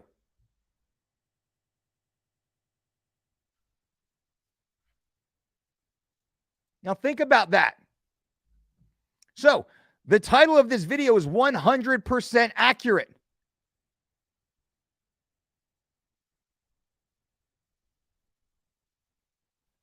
Getting text messages right now. Let me take a look here and see.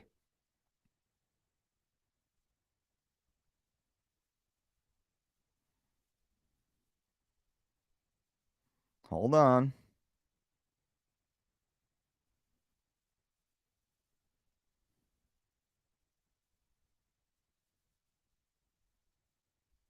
All right, so that's nothing confirmed, but it sounds, and I don't want to say anything too soon, but it sounds like they have confirmed who the opponent will be, but they're not confirmed on signing a few extra points to the contract right now, which is the money, baby, the money. So I don't want to say anything yet, but what I will say is, if Khamzat Chimaev does not fight Nate Diaz, if Nate Diaz does not accept Khamzat Chimaev, who just missed weight and blew the entire deal, invalidated the contract, voided the contract, the fight is off. The fight is off. Unless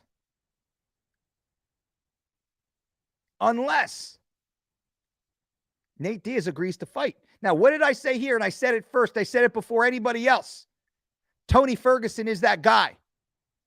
Tony Ferguson is that guy.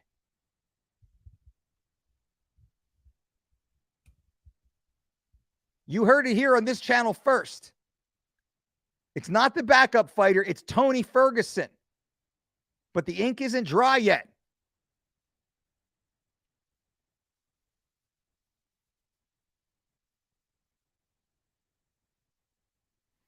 Now, so keep this in mind. When an athlete misses weight, like Khamzat just did, he missed weight. Khamzat misses weight. What does that do? It invalidates the terms of the contract. Therefore, they must sign a new amended contract. Some athletes just sign the contract. No problem. I just want to fight. I'm here to fight. I'm here to fight. Nate Diaz is too smart for that. Nate Diaz has a chip on his shoulder. Nate Diaz has been negotiating with the UFC for over a year now. And every day that went by for the last year, Nate Diaz lost leverage. Because he wasn't making money. He was getting older. And then he finally signs to fight Khamzat, and he didn't want to. But he took it anyway so he can get the hell out of his contract, and he's getting a decent payday to do so. And then Khamzat shits the bed on his way to the scale, misses weight by 7.5 pounds. Invalidates the contract. The UFC is already locked in. The pay-per-view starts in 25 hours. 25 hours away from the UFC pay-per-view. They cannot lose the entire main event. They cannot lose Nate Diaz. This only reason this is a pay-per-view event because Nate Diaz is on the card. The UFC never does non-title pay-per-views anymore unless your name is Nate Diaz. Nate Diaz is the whole purpose for this pay-per-view. They cannot lose Nate Diaz. If it was Khamzat Chimaev versus anybody else, it's a fight night card. It's not a pay-per-view. They need Nate Diaz to be the pay-per-view headliner. Nate Diaz has all the leverage in the world right now. He's sitting there with an invalidated contract that needs to be amended, and he has to agree to the new terms. The clock is ticking. There is a 25-hour fuse or less. The UFC needs to get this done right now so idiots like I stop talking about the fight being canceled. They need us all to immediately start talking about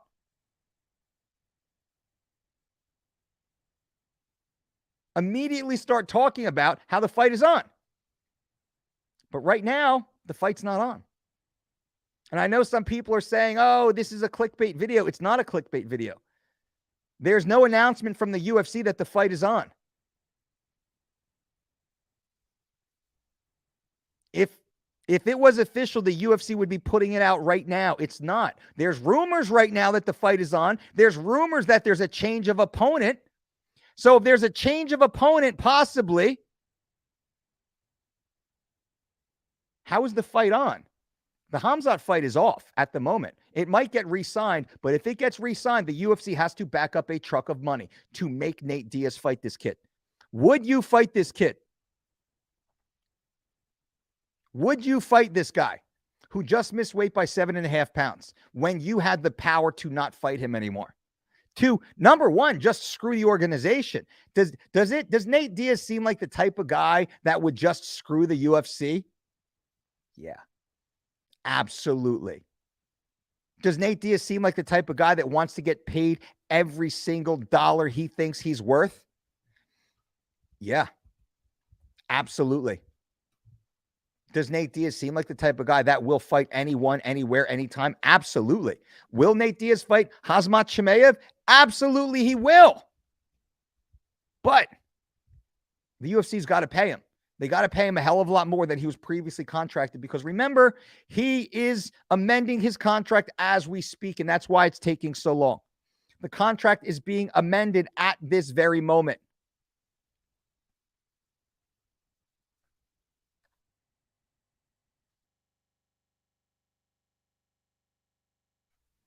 Yep. Nothing. Nobody. MMA Junkie, MMA Fighting, Ariel Hawani are all agreeing with me that it is still up in the air. There is no opponent set for Nate Diaz. If there's no opponent set for Nate Diaz, the previous fight is officially canceled, which once he missed weight, he nullified the contract. So you can say it's semantics. It's not semantics. That's the fact. He missed weight. The contract was voided. The UFC has to now present a new contract to Nate Diaz. Nate Diaz has all the power, which is awesome. Uncle Mike, you're the man. I appreciate that. Yep. Chimaev fumbled. He fumbled the bag, baby. My book has Diaz versus Ferg. I agree. I'm in. I feel so bad. Shit show. It is. I would knock. Well, I won't say that.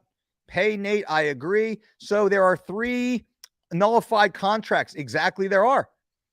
Every single time this happens, Sean Shelby, Mick Maynard, they then have to go and negotiate and amend the contracts. Nate versus Tony. Yep. Smashed Dana's dream. Yes, that's true. That's awesome. This fight keeps getting better. And this is interesting, right? It is interesting. Great outtakes. You know what you're talking about. Totally agree with you. It was intentional. Absolutely, Jen. Thank you so much. I mean, honestly, guys, there's nobody more experienced when it comes to weight cutting than I do, and the business behind weight cutting. There's nobody more experienced. I mean, there's some experienced people out there, but nobody has more experience than I do. Nobody's telling you as honest as I am about the behind the scenes. I don't have a dog in the race. Doesn't matter to me. I want everybody to make a shit ton of money and do well, but I will call every single person out on their BS. And I'm calling Khamzat out on that. Nate is getting retirement money. Well, he's trying right now. So I'm getting text messages right now that they're very close, very close. If the fight is off, will Nate get paid anyway? He should get paid. The answer is no, probably not. How about this? All right, so let me give you a little bit of story time. So it's I don't know what the year. Maybe it's 2015. I am in San Diego with Dan Henderson. Dan Henderson is fighting Lyoto the Dragon Machida on that UFC San Diego card, right? Street cred right here. I was hired in 2004 by Randy Couture, Matt Lindeland, and Dan Henderson to be the head strength coach of Team Quest North in Portland, Oregon. So fast forward now, years later, it's 2000, maybe 14, 15, 16, I forget, quite a few years ago. And I'm sitting in the hot tub with Dan Henderson cutting weight outside this beautiful resort. Beautiful sunny resort. We're outside cutting weight, enjoying it. Dan Henderson rents a plane, flies 30 friends to see him in what should be his last fight, his retirement fight. Okay, flies in. He's fighting, and now that means he spent about 50 grand to fly people out. Now, Dan's contract is he's making hundreds of thousands of dollars disclosed, and then he has side letters undisclosed, which I won't speak to. I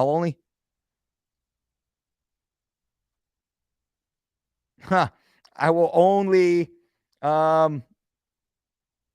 talk about, I'm not going to talk about people's money unless it's already disclosed. So Dan's making a couple $100,000 disclosed and then a couple more undisclosed. Anyway, so We're sitting in the hot tub. Boom, phone rings. Dan gets on the phone. Are you kidding me? What's this? Hands the phone to one of his buddies who's kind of like a manager to a degree. Hangs up the phone. Lyoto Machida is off the card. He tested positive for 7-keto DHEA. The fight is canceled. There is no replacement opponent. Sorry, Dan. You're off the card. We'll try and reschedule it later. Dan's like, I just spent tens of thousands of dollars on my training camp. Tens of thousands of dollars more on tickets and airfare and all this. It's my retirement fight. I want my show money. The UFC says, nope, you didn't fight. Therefore, no show money for you. You didn't weigh in. Therefore, definitely no money for you. You're just a dude hanging out in the hot tub at a hotel for free. That's basically what's going on. Dan is now fucking pissed. His manager, not his manager, his buddies there, they're going back and forth with the UFC. We're sitting there cutting weight. Dan starts drinking a beer. Fights off. Dan Hendo being Hendo, boom, he starts drinking get me a beer, starts drinking a beer. He's turning this into a vacation because Hendo's one of the coolest guys around. Starts drinking a beer, and they start going on.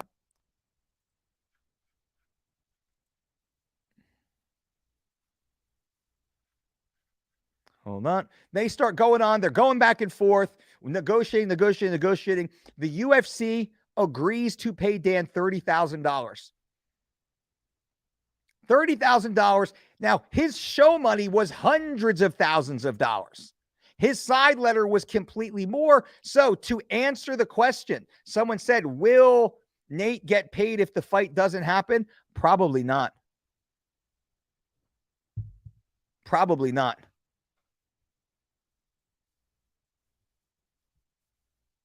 Right? That sucks. Now, knowing what I know, athletes have the ability when they sign the UFC contract, there's not a lot of wiggle room. And I've seen these contracts. I've negotiated some of these contracts. I've been under the contract twice with the UFC myself. So I've negotiated contracts and amendments before. When you are negotiating a contract, the UFC, and this is a little tip for all the fighters out there that have a dream of one day fighting for the UFC, one thing I will say is negotiate in your contract that if you make weight, you get paid your show money regardless of what your opponent does. That is not inside your contract as it stands. That is not in the template, the boilerplate contract. You can put that in, and under most circumstances, the UFC will allow that. Don't be a dickhead. Don't try and squeeze the UFC early on. It's going to take you unless you're Paddy Pimblett, it's going to take you a good 8 fights. It's going to take you a good 3 years in the UFC in order to start getting a little bit of more of that real money. So before that, you want to start stacking your contracts to be beneficial in other ways. There are perks that you can negotiate that the UFC will allow, and there are things that they fucking will not. Do not fight them on the things that they will not give you anyway. Get the things you can get, one of which is the language that if you make weight and your opponent does not, you will get paid your show money regardless. That is not guaranteed. Some people in the comments say that it is. That is not guaranteed. You can go through. There are dozens and dozens of UFC athletes that have not gotten paid after weighing in. And I would push further.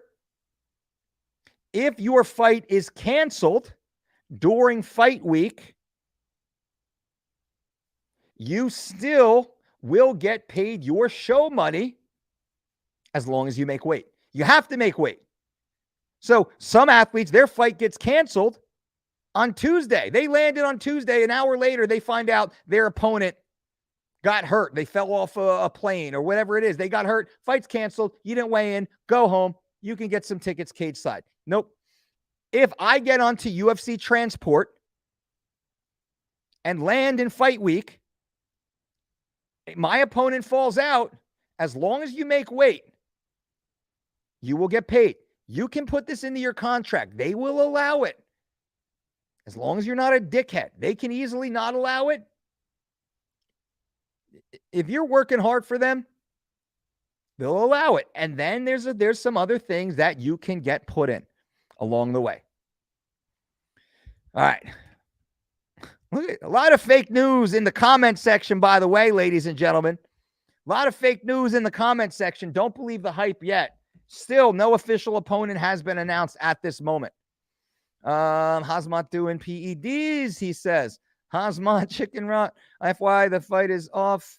I said that.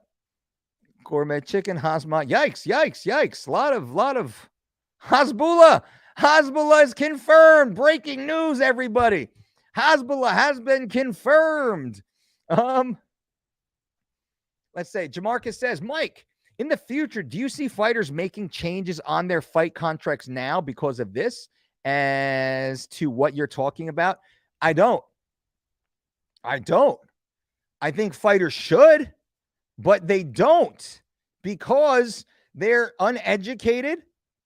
They are inexperienced and they are at the mercy of a lot of managers who are too busy trying to please the UFC to gain personal perks. That's another video I'll do. I'm not going to do it now because I need a little bit more factual resources, and I'll probably have a few guests who can speak to it. A lot of the managers in MMA right now do not work for the best interest of their clients. They work for the best interest of themselves. And in order to serve themselves, they serve the UFC before anybody else. A lot of managers will do this. Say a manager has 10 athletes in their stable. The UFC says, hey, we want your athlete to fight on short notice in a shitty place against a really tough opponent. And the manager says, boy, that's going to be hard for me to sell. Can I get 2 of my younger athletes onto that card also against these easier matchups?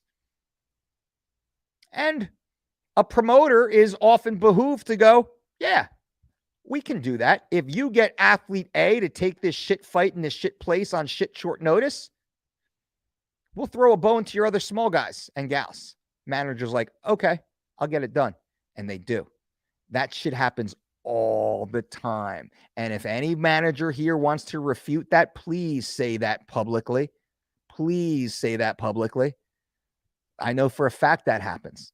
That is just one thing. Another thing a lot of the managers do is they will reach out to sponsors. Hey, big sponsorship.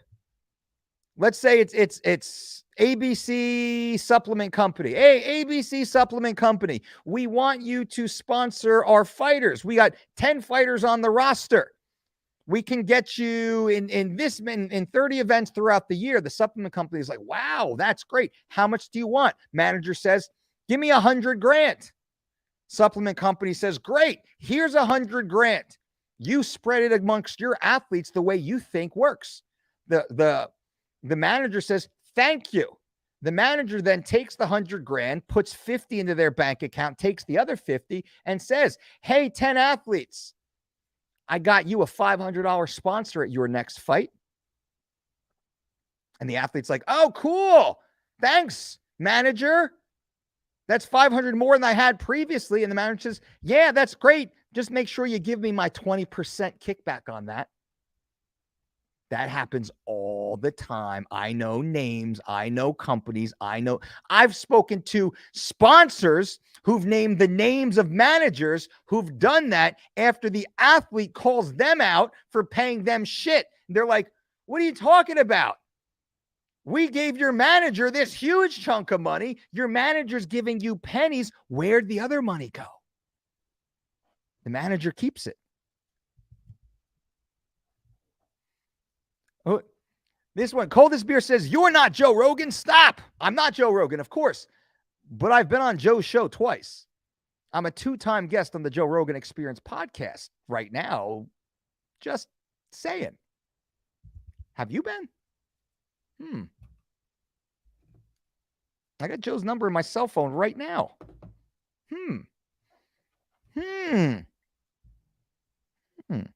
What else we got here? Careful, bro. You know too much. They might come after you. I know so much they won't. I know so much they won't. They can't.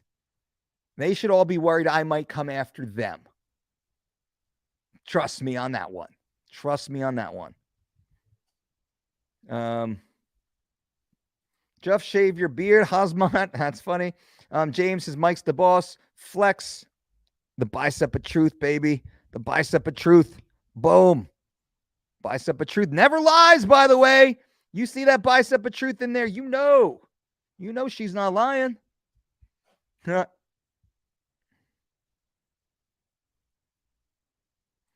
Omar says, man, this guy is spitting straight facts. That's all we do here. I am the most honest man on the internet, the most honest man in fitness.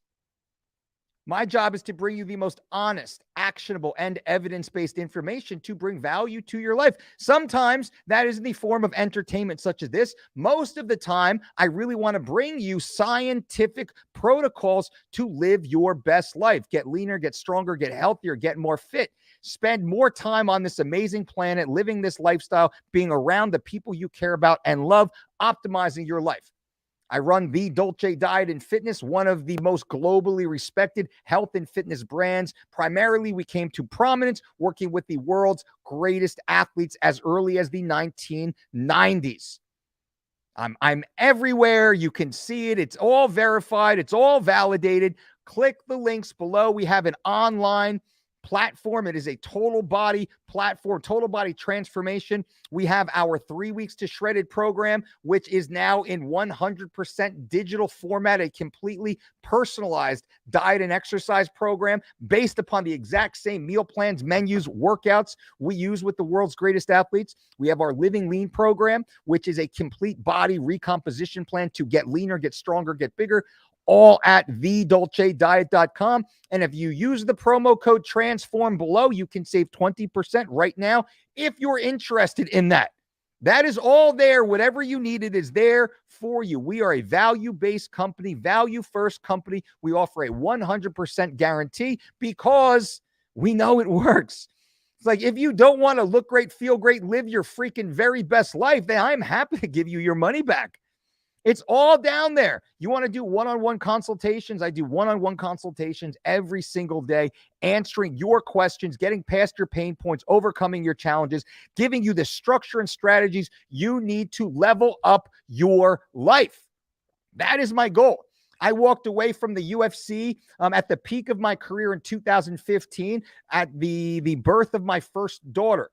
My eldest daughter was born in 2015, making me a father for the very first time. And from that point forward, I completely devoted myself to being a family man, being present with my family, present with my children.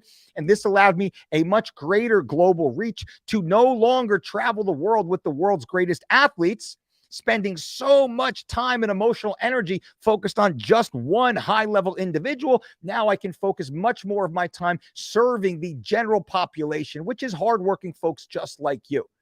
So one-on-one consultations, online total body transformation programs, a series of best-selling books, all available, and it's all in the links below. Whatever I can do to help you guys, I am here, plus free content like this almost every single day.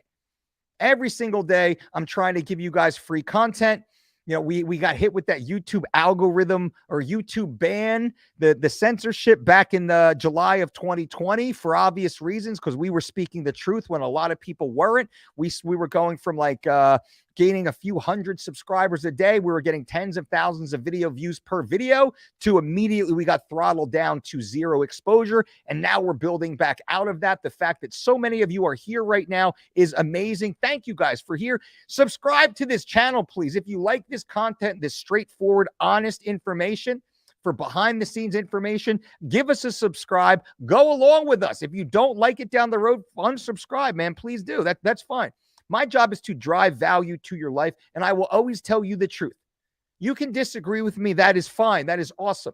Please do. I want you to challenge everything I say. I want you to research everything I say. Do not take anything I say as fact just because I said it. I want you to think about it. I want you to consider it. I want you to research it. I want you then make it your own.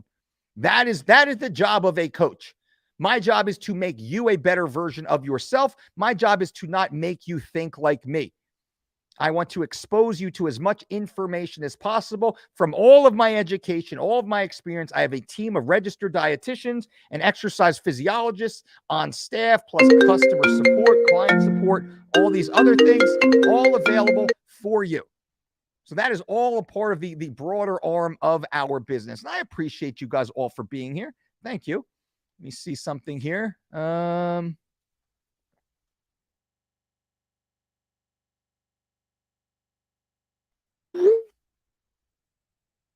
Sorry, okay. Boom, boom, boom.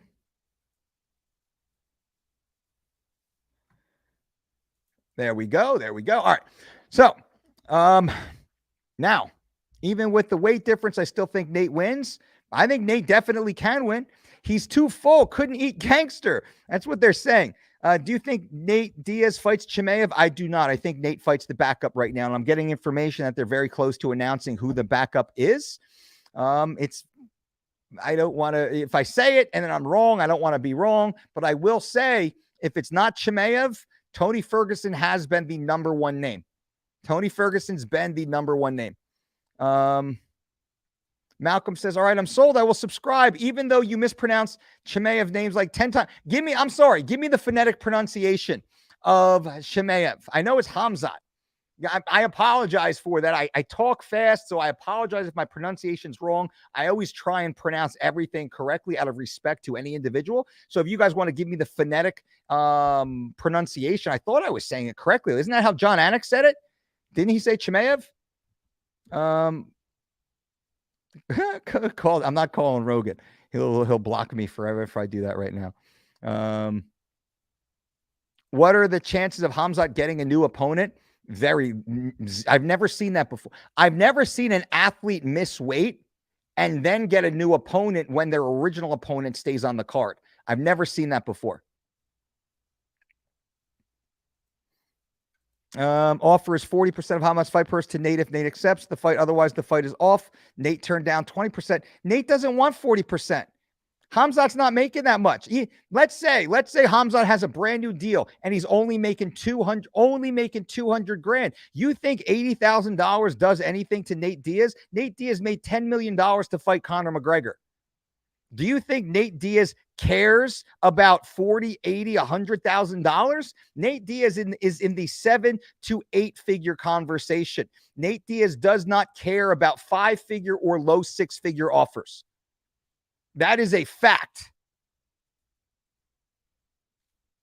That is a fact.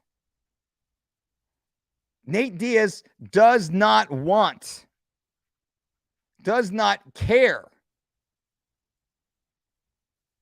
about 20, 30, 40, 50. Nate Diaz doesn't care about 100% of Khamzat's purse. Nate Diaz is getting pay-per-view points. Do you think he cares about budget dust? Nate Diaz does not fight for 40 grand, 80 grand. Like the numbers are, it's funny because I know the numbers. Nate Diaz is a decamillionaire. Nate Diaz has real money. Okay? Real money. He don't care about 40% of garbage.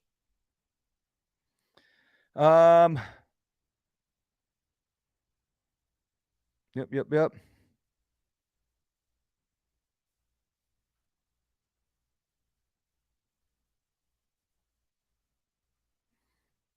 Come shop,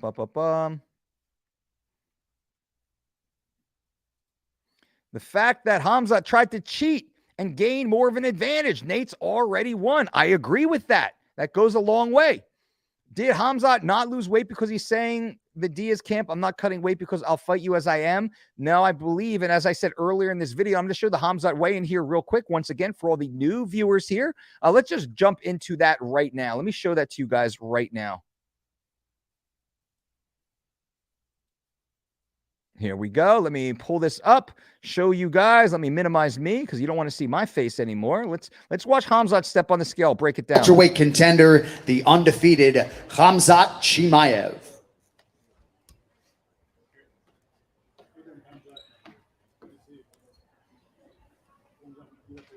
Watch his smile here.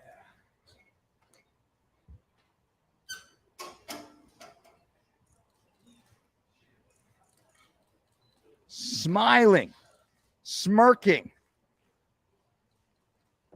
Look at this. He's making a joke of it. It's a mockery right now. Does this look like a man who is surprised? Does this look like a man who is disappointed? Does this look like a man who's embarrassed? 178 and a half, the official weight for Khamzat Chimaev. Did not intend to miss weight. Now let's wait for him to step back on the scale again. I want to talk about this briefly.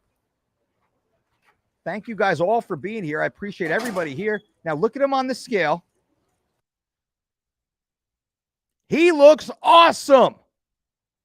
His physique looks incredible. He looks fit and healthy. He is lean, but not dry. And this is the issue. Khamzat Chimaev missed weight by 7.5 pounds. Look at his chubby cheeks. Look how fresh his eyes are. When you cut weight at the very end of the acute weight cut phase, you deplete a certain amount of water. Khamzat Chimaev, in my opinion, stopped his weight cut prior to the water depletion phase, thereby saving himself in his mind of the rehydration component, which is inherent in weight cutting.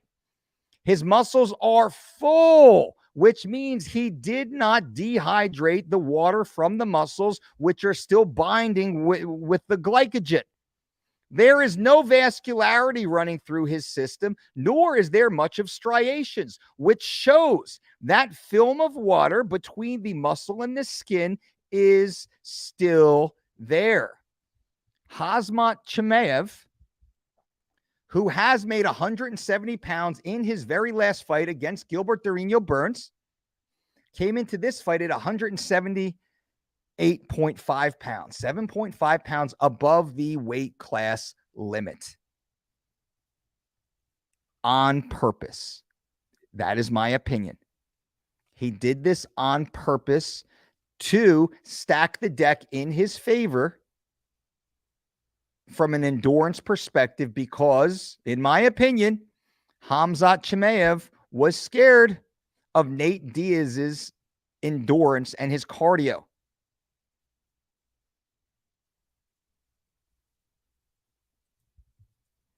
How about that?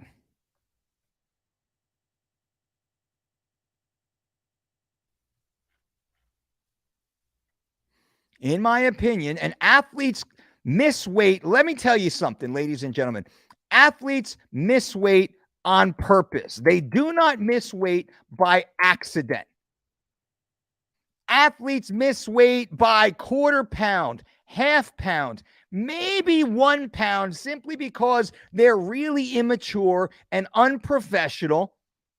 And it's a rounding error. Athletes do not miss weight by 7.5 pounds by accident. That's not an accident. That is strategic. That is intentional.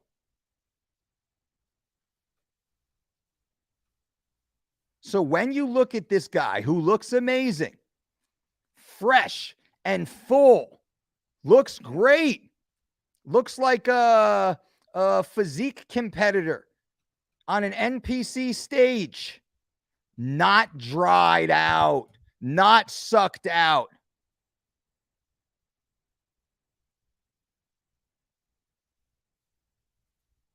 Look at his face. His face tells everything. Fresh eyes, fresh cheeks, full muscles, no vascularity, no striations. The striations come out when the water between the skin and the muscle is depleted. There is no depletion here. Khamzat Chimaev dieted down, sure. He dieted down to be ready for the fight. He dieted down to perform for the fight. He did not, in my opinion, he did not enter into the acute weight cutting phase, which brings on water depletion. He never went there. Maybe because he had such a problem last time. And a lot of the stories, a lot of the behind the scenes people said he had a lot of problems last time. A lot of problems last time. That's what everybody was saying.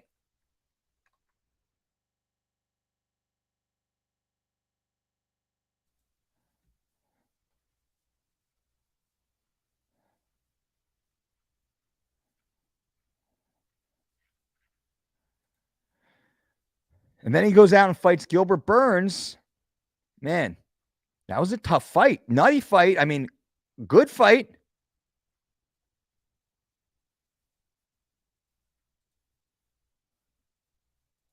Yahoo Sports can be reliable. Kay, I'm at the gym listening to this. Right on, Kay. Glad you're here. Todd says 7 pounds, but don't forget he will be much heavier than that in the cage. Exactly.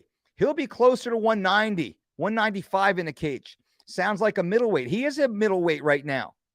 Absolutely. Brandon says if he was seriously trying to cut weight, he would have shaved the beard for like 3 pounds. If he was serious, he would have cut the beard. They didn't call out the towel. He didn't stand inside the little, cage, a little towel cage, because what was the point? They knew.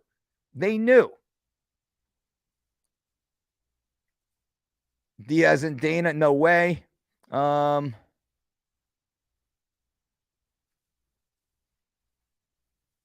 He will be 200. He'll be close to the 200 in the cage for sure. What else we got? So Rye says, can you show how water depletion looks on one of the other fighters? I don't want to, it's going to be hard for me to find. Now he's overweight. He was coming into the catch weight anyway.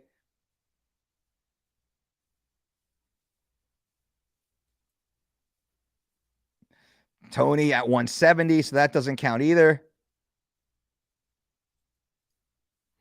That looks better. 146. You can see how much deeper his eyes are sucked in. Muscles are flat. You can, I know it's a little harder. 46. Much more pulled in here. I don't know who this young man is, unfortunately. Much drier inside the serratus and intercostals. I don't know how well you can see it on the screen here, but I can actually see more of a translucency to his skin. But I don't know this guy's body previously. This is a good one. Johnny Walker. Look at Johnny's eyes. 205, the official weight for Johnny Walker. That's what I'm talking about. Can you see? Let me make sure you can see this. Let me make it a little bit bigger. So you can see, look how sucked in Johnny Walker is. Look at the cheekbones here on Johnny Walker. Look at how deep his eyes are, the darkness. These eyes look like they sink back because the lack of water that inflates the skin. Johnny is much leaner than he normally is in this. Khamzat looks very similar. Look at his cheekbones. Look at this. This is where all the water would once be. All of this is gone. Johnny Walker normally has a little bit of a puff to his cheek. This dude is sucked out.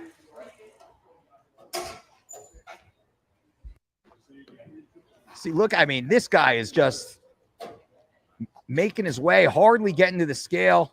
Eyes just dark and sucked in.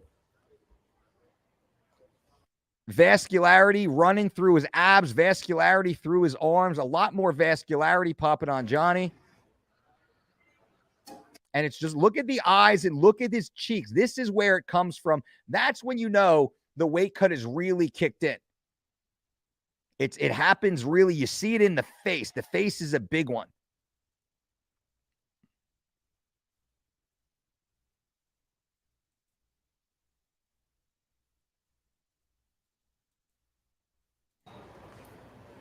And then back to Chimaev.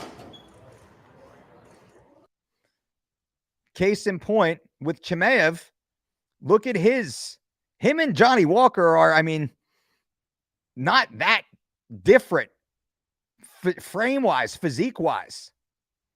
Johnny Walker was totally depleted. His muscles were just skinny. Look at his face, though. Remember Johnny's face? He's got none of that. He's still got puffy cheeks up here. His muscles are much more rounded than Johnny's were.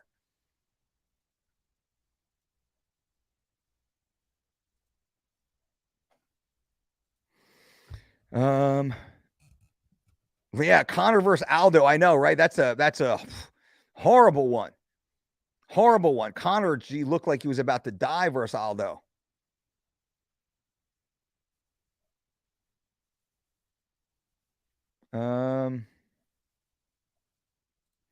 You wouldn't make weight with a middleweight stuffed up your arse. I don't know what that means. Johnny death face. Johnny had death face like Dorian Yates used to have, right? He had death face. Fight it the way you walk around at. That's easier said than done. Bro, does 8 pounds really make a difference? Absolutely it does. You remember in boxing, in the lower weight classes in boxing, they change classes every 3 pounds.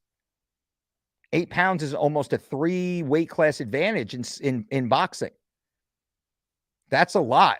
That's an entirely different weight class, 160 to 168. Is that middleweight and super middleweight in boxing? That is big. That is big. That's massive, especially when Nate Diaz is a blown up lightweight from 155 going up to welterweight.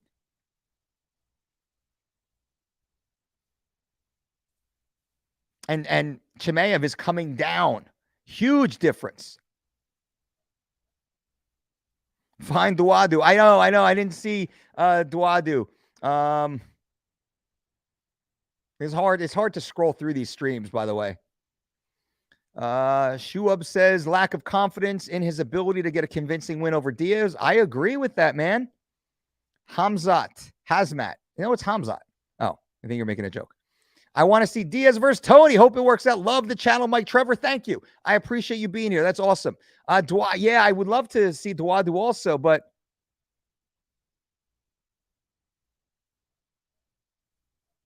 it's hard to scroll through and find them.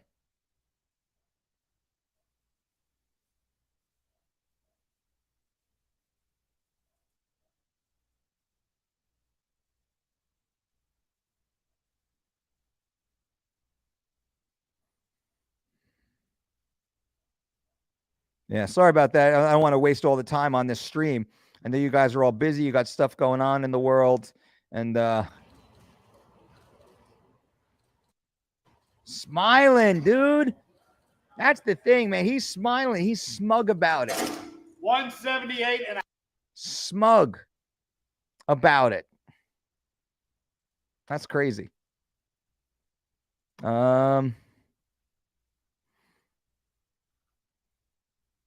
Is it confirmed it won't happen? Well, here's the thing, and I've said this before, and everyone who's new here, thank you. For those who heard me say this earlier, I'll just reiterate it again. Once Khamzat missed weight, his contract to fight Diaz was invalidated. Okay? The contract is invalidated once that happens. Therefore, Nate Diaz no longer has a binding agreement to fight Khamzat Chimaev at welterweight.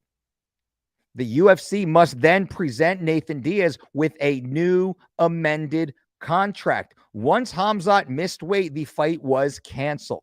The fight can then be rebooked under amended terms.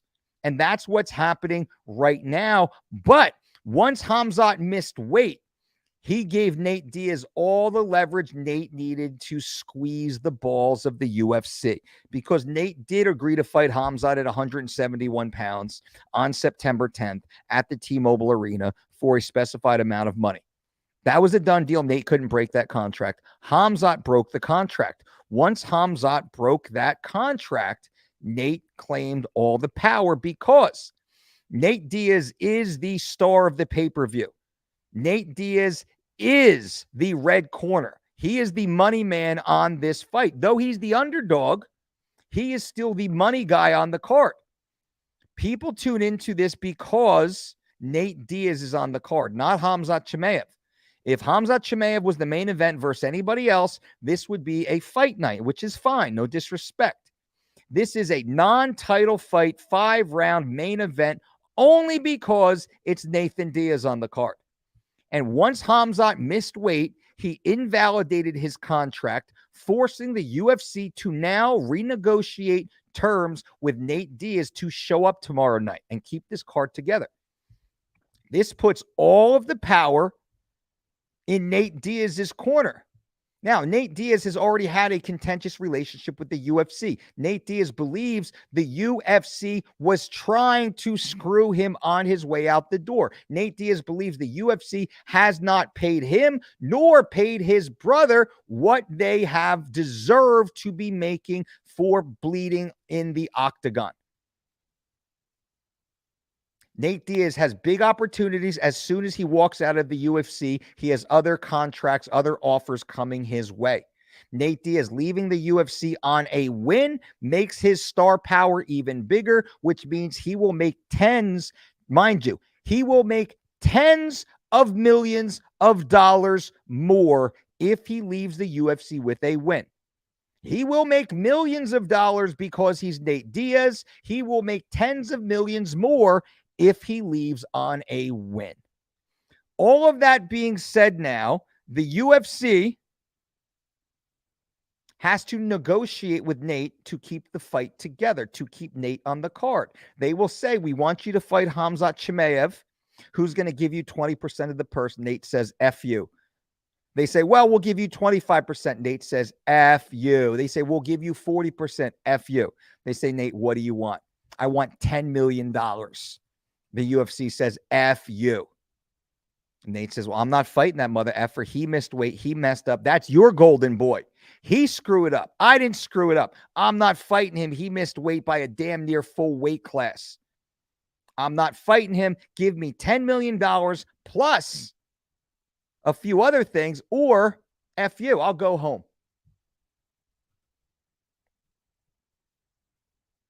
Or I can fight Tony Ferguson. I can fight Tony Ferguson. You only have to give me an extra mil. Now that's interesting. Right? That is now an interesting negotiation.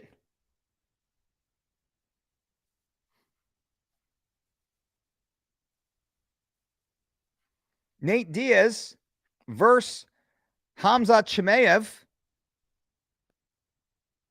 asking for an egregious amount of money and a bunch of other perks that are just annoying to stick it to the UFC, or Nate Diaz agreeing to fight Tony Ferguson, who's a legitimate main eventer. Tony has main evented multiple cards before. He's a former UFC lightweight interim world title holder, has fought recently for the UFC lightweight world title.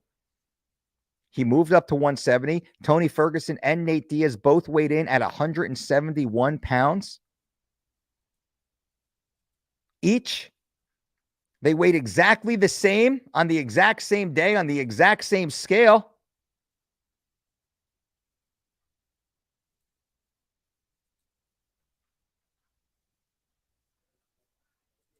Well, that fight makes some sense now, doesn't it? Just to show you. Nate Diaz, 171. Tony Ferguson, co-main event, 171. Khamzat Chimaev with an asterisk next to his name at 178.5, 7.5 pounds above the weight class limit. Nate Diaz, 171. Tony Ferguson, 171. Do you think it's a coincidence that Nate Diaz and Tony Ferguson are fighting at the same exact weight class on the same exact card, one bout away from each other? Tony Ferguson is the co-main event. Nate Diaz is the main event, both in the exact same weight class. The UFC is excellent at their job. The UFC has done this long enough. They have contingencies in place. They also have other backup fighters available. So as of right now, there is no fight. The negotiations are certainly underway.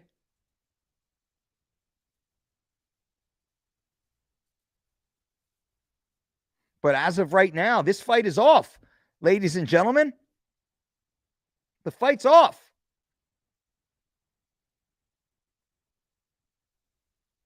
The UFC And Nate Diaz the UFC is frantically working to get Nate Diaz to agree. Nate Diaz is enjoying his position of power.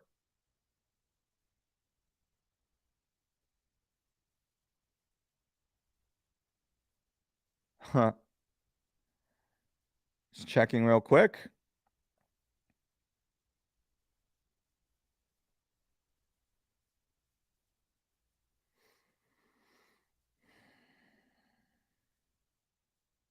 Yep.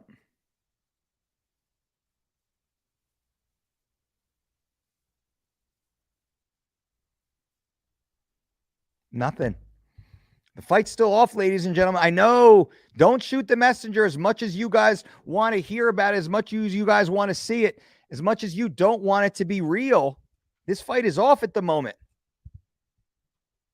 And it's going to take a boatload of money to get this fight back on. Now, the UFC has the money. The UFC has the money, right? It's not like they don't have the money. Of course they have the money. But is it worth it for them? Because they have budgets. They have P&L. The UFC is a business. Do not forget that.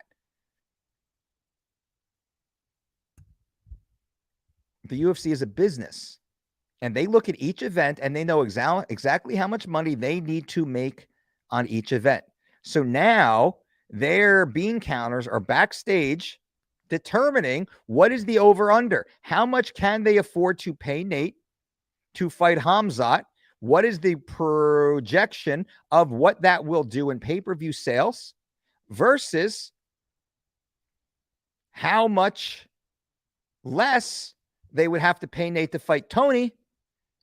And what would that do to pay-per-view sales?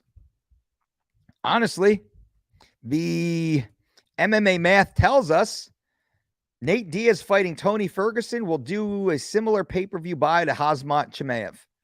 It won't be that big of a deal because people are tuning in to watch Nate Diaz fight anybody.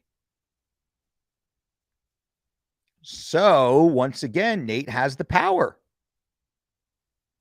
This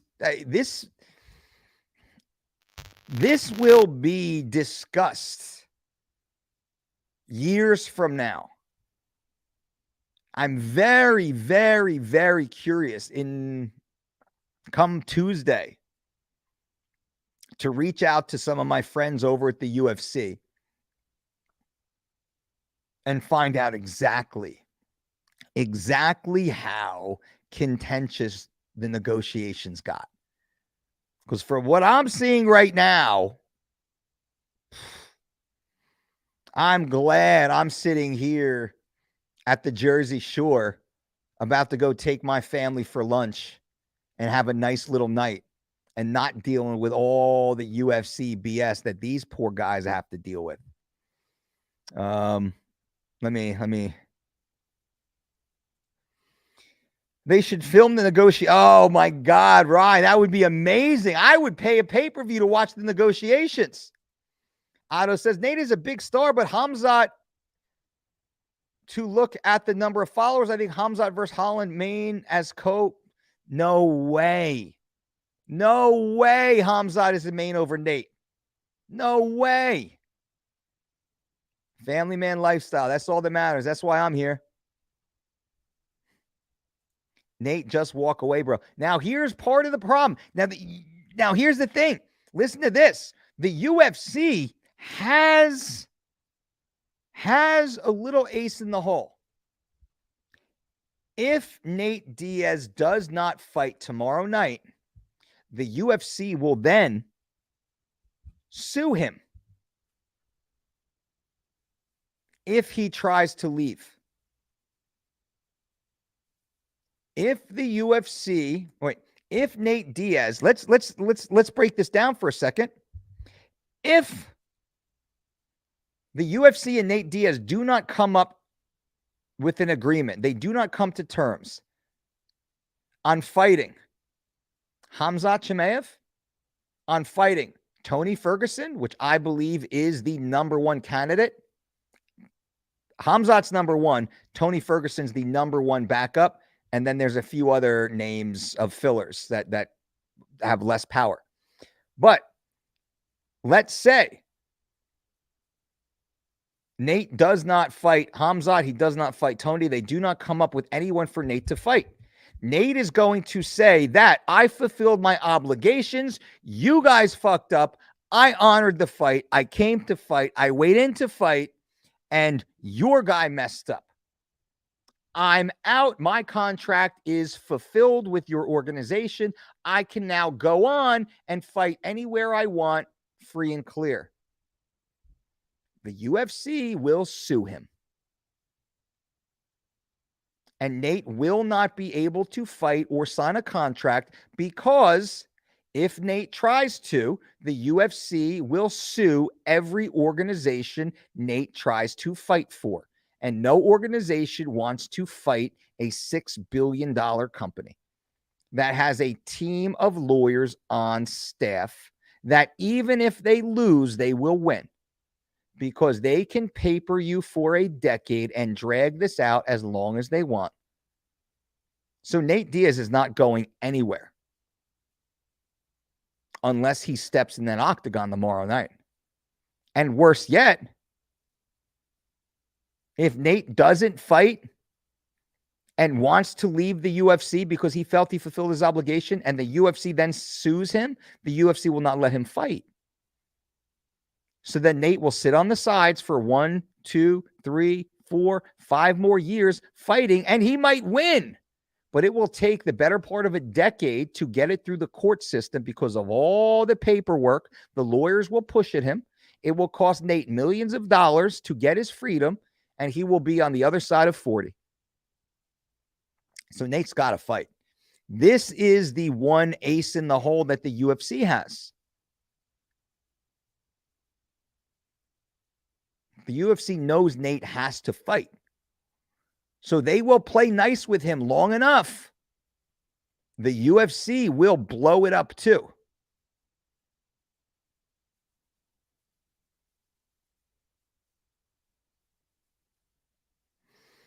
And Tehran says, not true. He gets his show money. Well, that historically is not true, Tehran. And I appreciate the $2 super chat donation. Very kind of you. Let me explain this further. There are many, many, many, many, many athletes inside the organization whose opponent fell off the card after the athlete weighed in and they did not get their show money. The UFC pays them a $5,000, $10,000, $15,000 little check. Thank you for weighing in. You did not show. The show money is to show up to fight. The show money is not to show up to weigh-ins. And what I said earlier is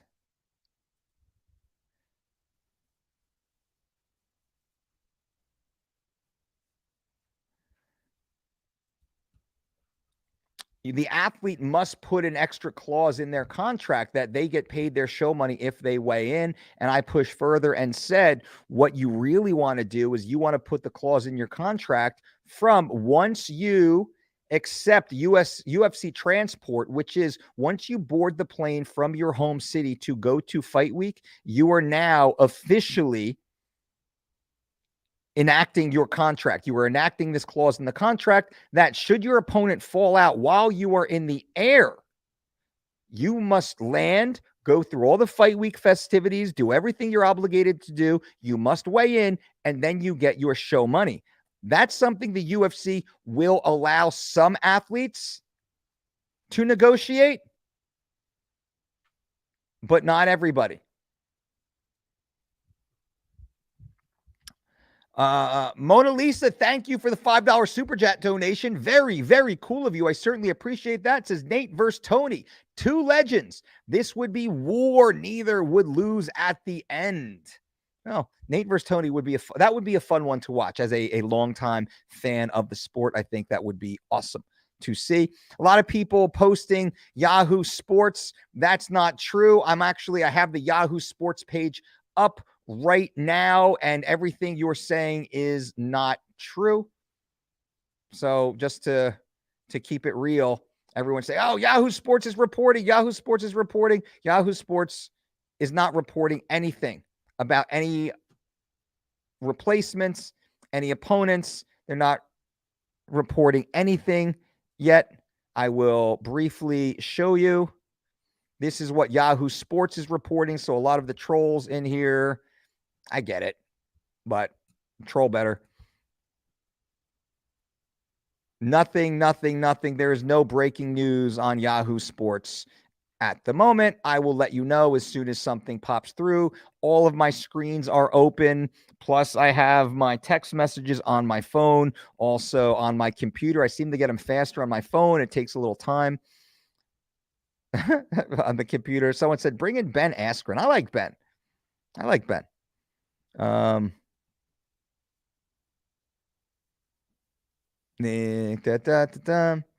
Dana must, I'm sure Dana's freaking out right now, for sure. He's got to be freaking out right now. That is a tough one. Yahoo's not true. I spoke to Kevin. He said the two sides are not close. I know that they're not close. I don't know if you spoke to Kevin. I'm a friend with Kevin also. Hosmat didn't. He just had a weed. Who goes to Yahoo? That's actually a good point. Yahoo really does suck. Yahoo Sports is a little bit better, I think, than Yahoo Main News.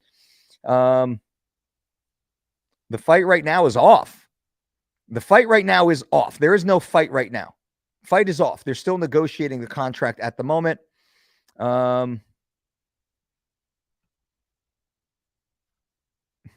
Nope.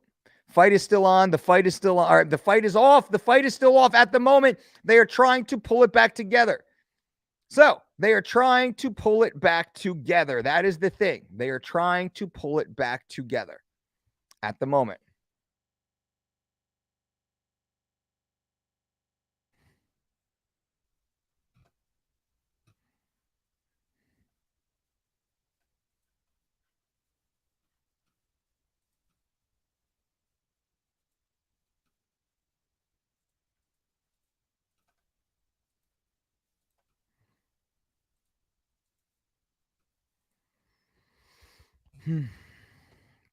What else we got?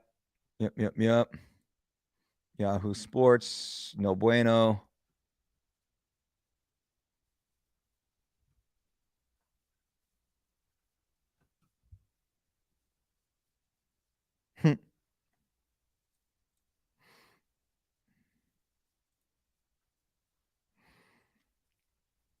I'm just reading. I'm going through a few of the reporters I respect, their streams. Everybody says nothing. It's still fluid. It's back and forth. It's very contentious. Nobody has been accepted yet. No contract yet. Yeah. They're trying to see if they want to change things around, but it's all over the place at the moment, ladies and gentlemen. It's official. I'm buzzing. Nope. Just give Nate 10 million. I agree. Give Nate his 10 million. Give the 10 million. Move on. Yep. What says? Brian says, Hosmat a beep for this. Not gangster. I agree. Not gangster. Thank you for the super chat donation, by the way, Brian Montez. Very, very cool of you. Much appreciated. I appreciate you for that. Very cool. And I agree. That's not gangster. Missing weight is not gangster. I know gangsters. Gangsters show up. They do what they say. Gangsters, in many ways, are men of honor. They're just rather violent about it. So real men show up. They get the job done. Real gangsters show up, get the job done. Jason Morris, thank you for the $5 super chat donation. Jason Morris, very, very cool of you. If you had to guess, when do you think Hosmat realized he wouldn't make weight? 3 weeks ago. Let's talk about that. If I had to guess, I would say Khamzat and his team 3 weeks ago knew this dude can't go 25 minutes. They knew Khamzat could not go 25 minutes. They trained to destroy Nate Diaz in 7 minutes or less because they know Khamzat only has about that in his gas tank at the moment.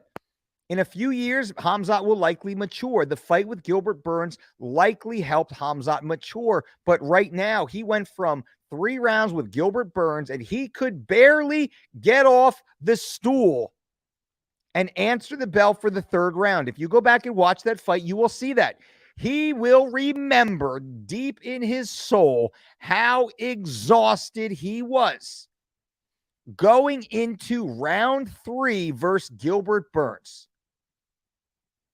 And now he is thinking, holy shit, I got to fight Nate Diaz. And if I don't get this dude out of there in the first 7 minutes,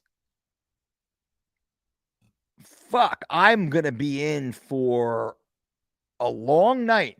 And worse than that,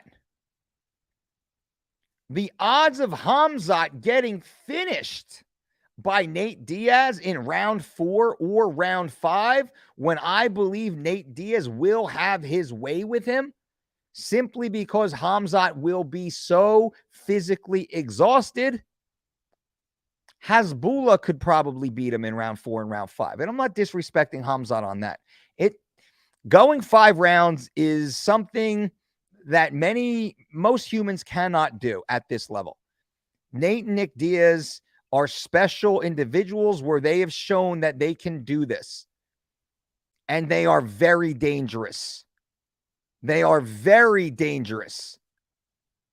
If Khamzat goes out there, gas is in the middle of round 2, nuts his way through round 3,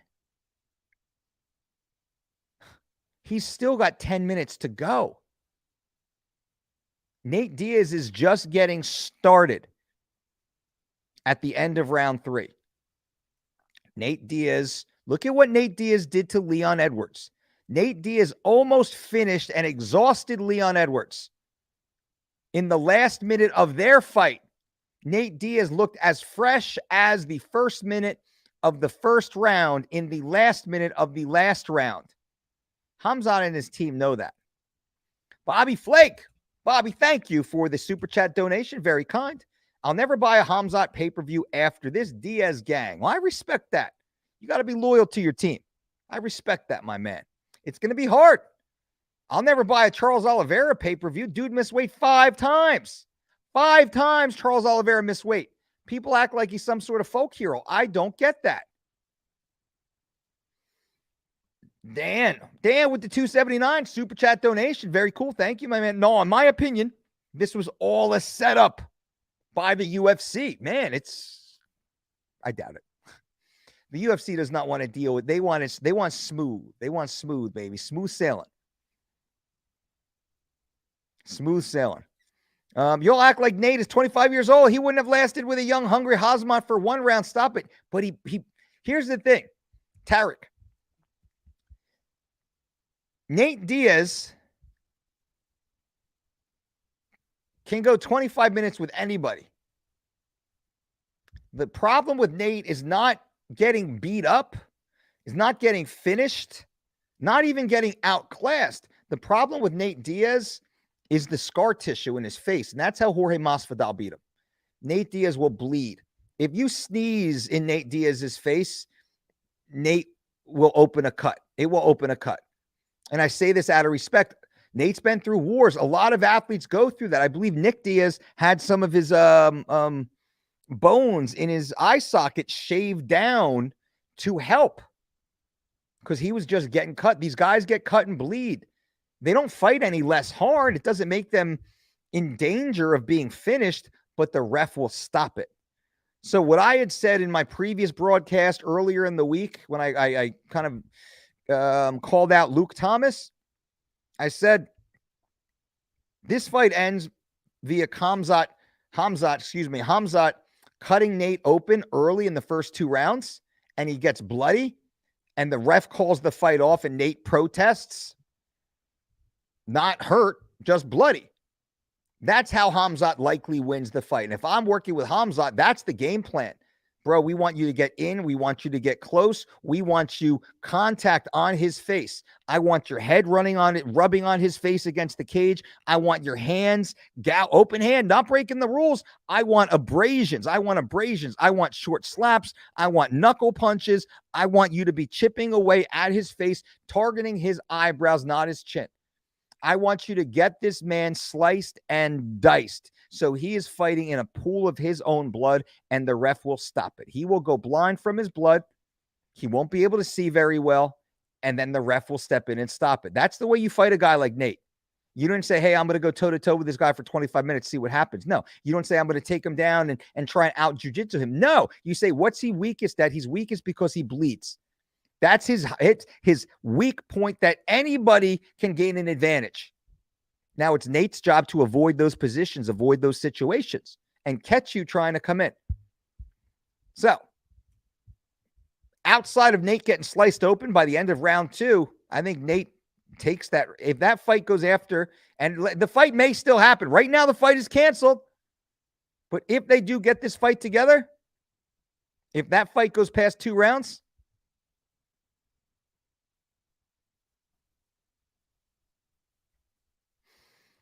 Cole, this is what I said. Cole Shelton said he talked to someone in Nate's camp. So did I. Who said Khamzat's fight not going to happen? They believe Khamzat didn't even try it exactly. That is exactly what I heard from 3 different people who said basically F that B. I won't say it here. F that B, cheating mother effer. Like on principle, Nate won't give him the payday on principle now. And they believe, as I believe to know for a fact, Khamzat intentionally missed weight. Nate's not going to fight you for that. Divine Light. Khamzat didn't make weight because he was eating my cake all week. Ooh, lucky man, lucky man. And Devon Light, you're probably like an incel male, just sitting in mom's basement. I'm assuming fake avatar. I'm assuming you're not actually a young lady here. I could be wrong, of course. But, wait a minute. I see what you did there. Divine Light with your OnlyFans shout out. How dare you? But I appreciate the $4.99 super chat donation. So Divine Light, I will give you a little marketing promo on here, and I'll let everybody see your little shout out there. That's funny. And good marketing to you, by the way, young lady. I respect your hustle, Divine Light. That's a funny one. I've never seen that before. And again, super chat donation. Very cool. Thank you for that. I'm going to try and catch up on a lot of these questions here for you guys. Thank you so much. K Midas K, thank you again for the super chat donation. Awesome. I appreciate you. Very cool, K. And what you said earlier, thank you. I did shout you out. ADHD driven. The only way to make this right is Diaz versus Dana. Yikes. Imagine that. Diaz versus Dana. It's crazy. I want to make sure everyone, Brandon. I want to make sure anyone who's super chat, I'm going to definitely shout you out. Intentionally missing weight is the same as doping. Brendan, what a great point that is. I agree completely. Intentionally missing weight is cheating, which is worse than doping. Whoa, Dolce. It's worse than doping. Because what happened? What's the young lady's name? Ashley Evans Smith. Suspended for a year for taking DHEA, an over-the-counter product sold at Whole Foods. She's suspended for a year while Khamzat Chimaev tries to game the system with an 8-pound in-octagon weight advantage. No, an 8-pound scale advantage, voiding his contract, likely will have a 20-plus or more in-octagon advantage. Totally fine. So I agree. Intentionally missing weight is like doping. It should be seen as the same style of cheating at the very least.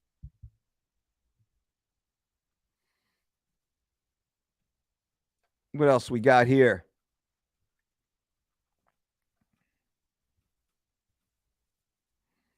I did say that. And I'm not saying that. I'm friends with Nate. I like Nate. Nate's an awesome, good dude. So I'm not saying that to be a dickhead. And I think Nate would laugh if I said this because he knows, man, they bleed. It happens. It sucks. It sucks to see. I know a couple other guys that it happens, that they're worried. Lieben, my buddy Chris Lieben, dear friend Chris Lieben. That motherfucker, man, he had so much scar tissue, he would get cut at practice all the fucking time. All the time when we were training together, he would get cut. He would get cut in his fights all the time.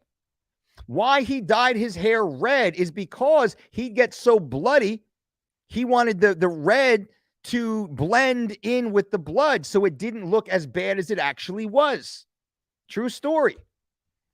I did. If you sneeze in Nate's face, he'll bleed. I said that not to be a dick, but to just be clear. Charlie Harper. Nate already beat him as far as I'm concerned. If you don't show up to fight, then you lose the fight. Amen, brother. That is the truth.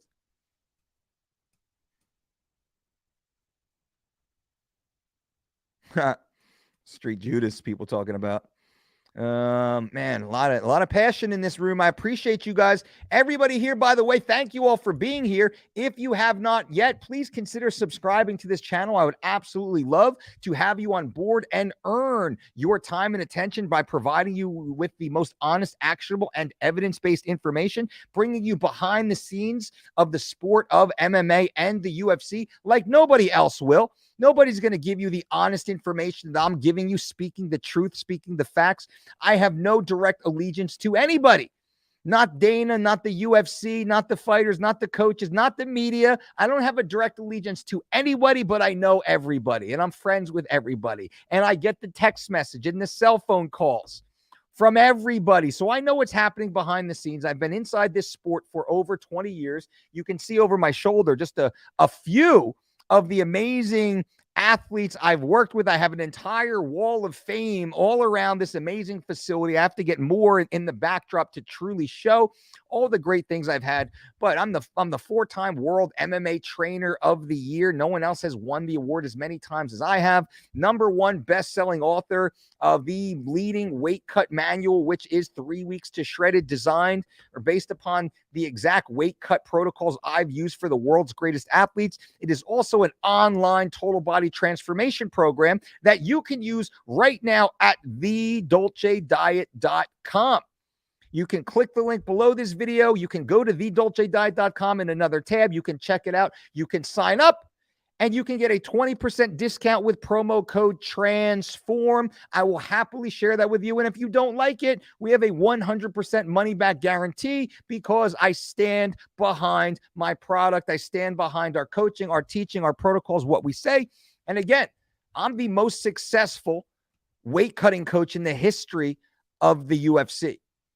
I'm the only coach with a 20-plus year track record and a 100% success ratio. Nobody else can make that claim, and I do so very honestly, yet very humbly. This is what we provide you with our fitness content, our nutrition content, our sports performance content. It's taken straight from the world-class level of combat sports and given to you where you are in the world.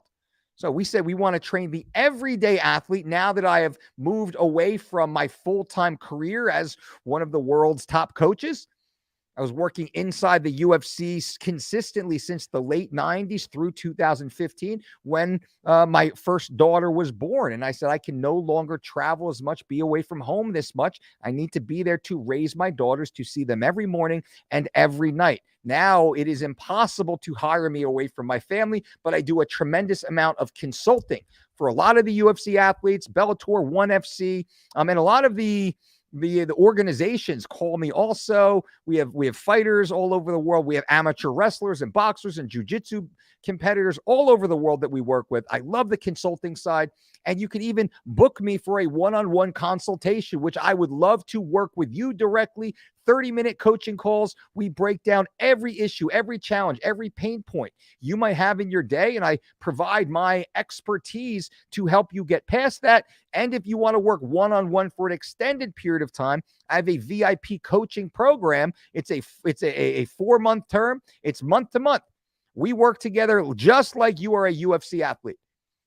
I am in your pocket, in your corner every day. That is a private program. And usually I say, book the coaching call first. We can usually answer every question you need in the coaching call. And then if you decide you want even more and more intensive relationship, then I just comp whatever the coaching call was into that 4-week program. And we continue on. Also, at the end of this month, we have a Dolce Diet certification and fitness conference.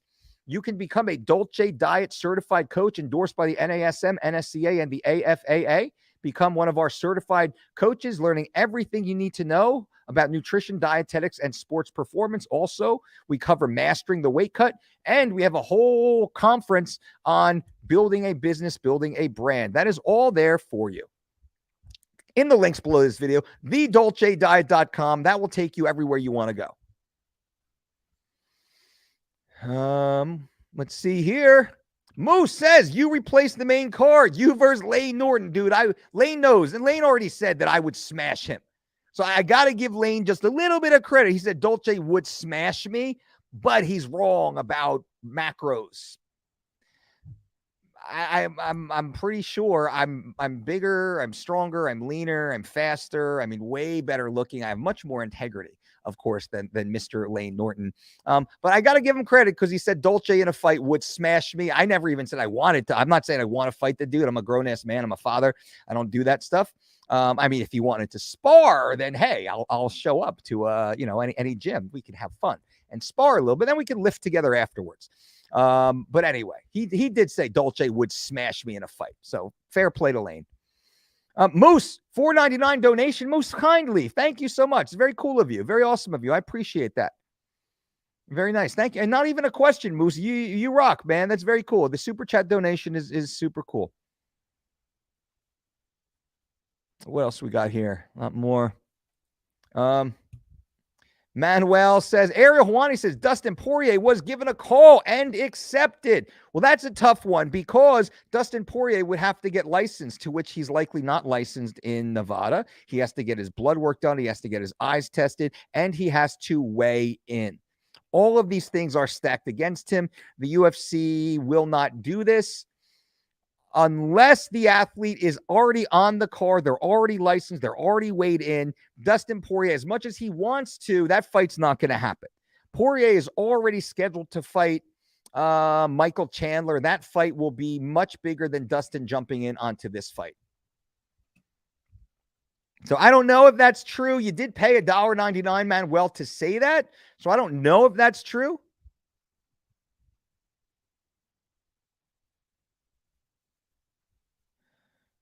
Yep.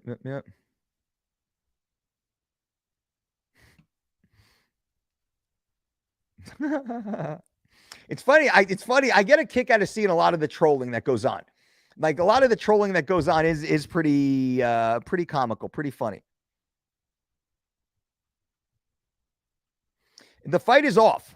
Right now, still the fight is off, just so you guys know, just a little quick report. The fight is still off. Will it come back on? We are not sure. We don't know. But what we can do, how about this? We'll have a little fun right now. Let's go through and boom. Nope. Let's see what the other UFC fighters had to say about this. How about that? All right, so MMA Junkie, one of my favorite sources. Nope, wrong one. This one. Fighters react to Khamzat Chimaev's weight miss. Nope. Let's see what they have to say. Daniel Cormier, Khamzat weighed 178.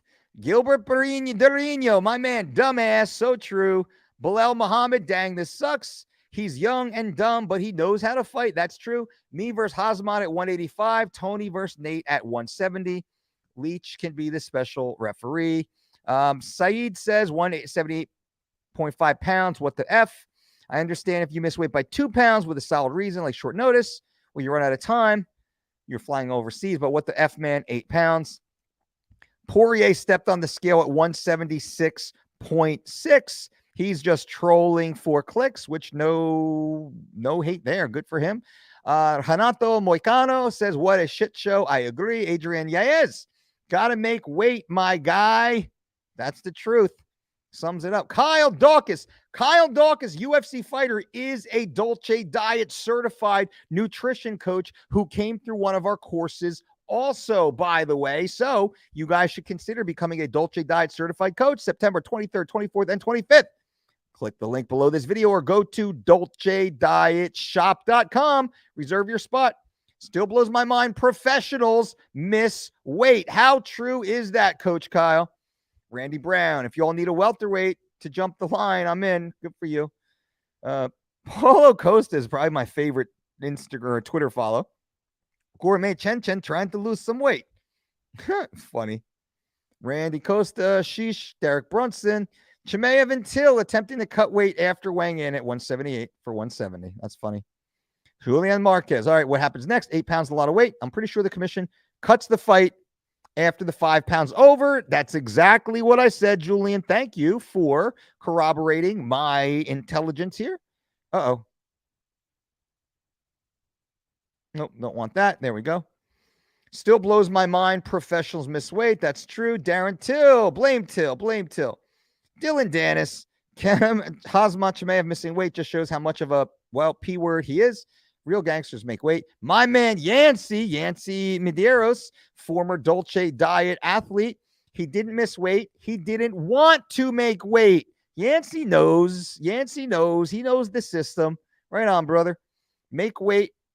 You're a professional. Matt Frivola, true. Julia Avia, baffled at how juvenile these professionals are, handling themselves. Do your job. Make weight. Fight in the cage. Move on. You're all talking about real gangsters and shit when you can't even articulate yourselves nor compose a proper effing sentence. Wow, good for her. I agree with you, Julia. So much bravado. And now look, Nick Newell. Maybe less time BSing around and more time in the sauna. Bryce Mitchell always has a hot take. Jake Paul, Diaz versus Ferguson is the right main event. That was the fight to make for Nate from the get-go. Jake's right. Cheeto, Rivera missing weight. That's not gangster move. True. And then Nick Moskov just shows an image of it. Hashtag, oh, shit. Ooh, all right. Tony Ferguson throwing his name into the hat immediately.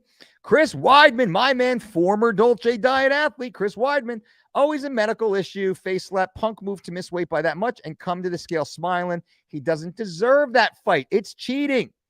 Chimaev, Holland, Diaz, Ferguson, they all get paid more other than Chimaev. Jared Gordon, oh my.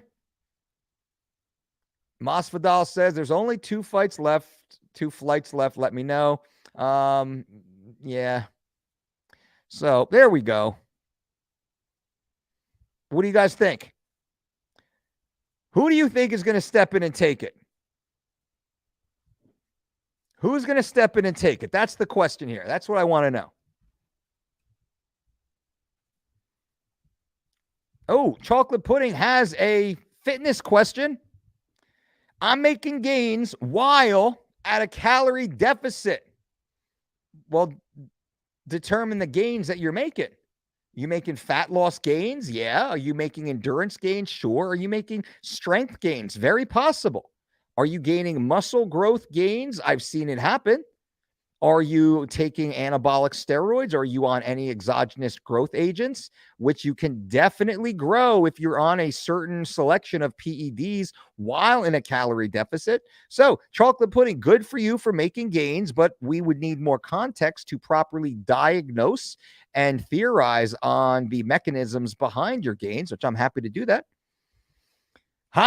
Brendan Henderson with the $5 super chat donation. Kudos to you, my man. Very cool. Would Khamzat intentionally miss weight against Colby or Usman too because of his lack of gas? Yes. I think he would. Khamzat wouldn't fight Colby Covington. I don't believe. I think Colby Covington is a tougher fight for Khamzat than Usman is. Today, let me explain this. What do you guys think about this, by the way?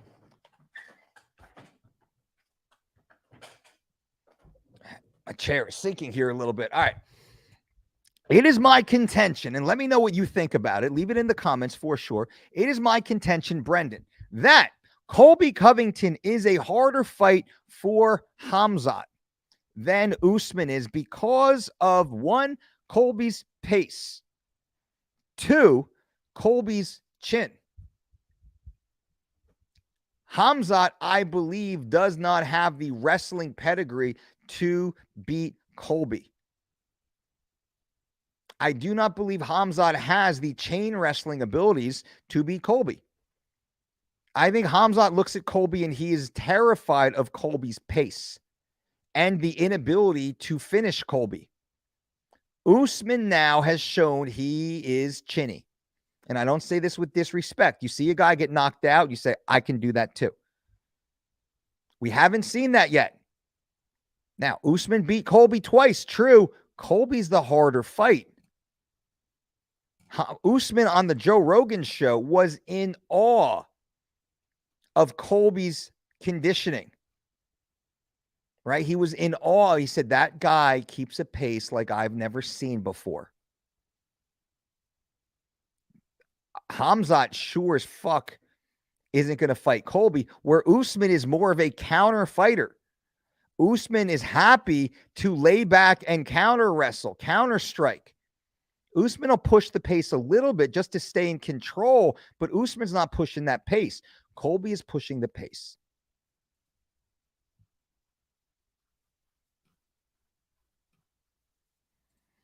Jason Osborne, thank you, my man. $2 super chat donation, brother. Very cool of you. Much appreciated, man. Thank you. Very kind.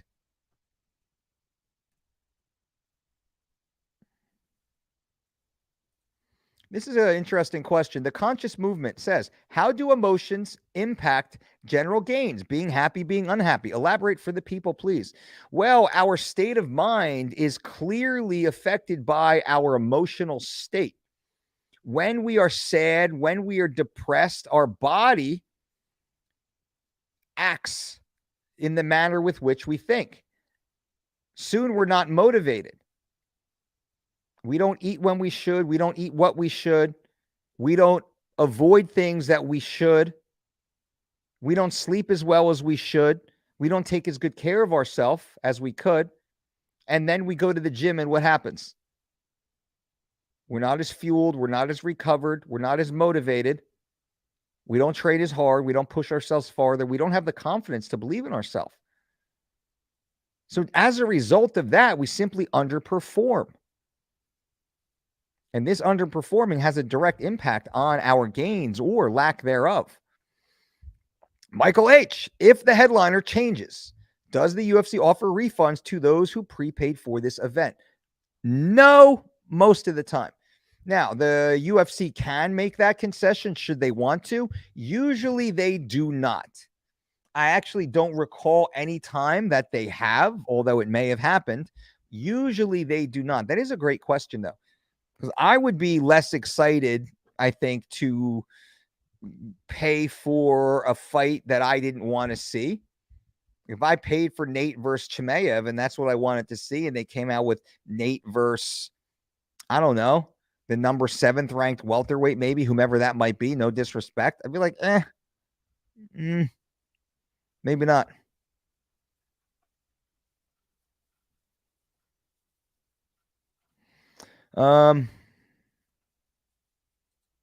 Johnson says, LOL, Chinny Kim.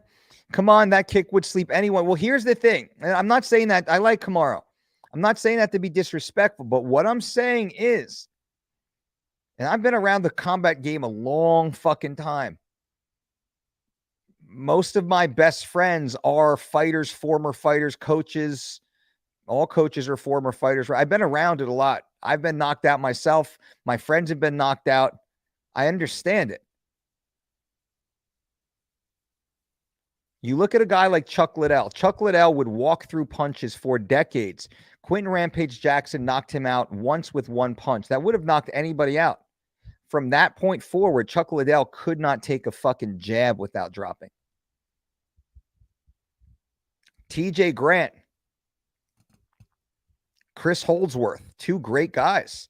They got knocked out one time in practice. They could never fight again. My buddy, former teammate,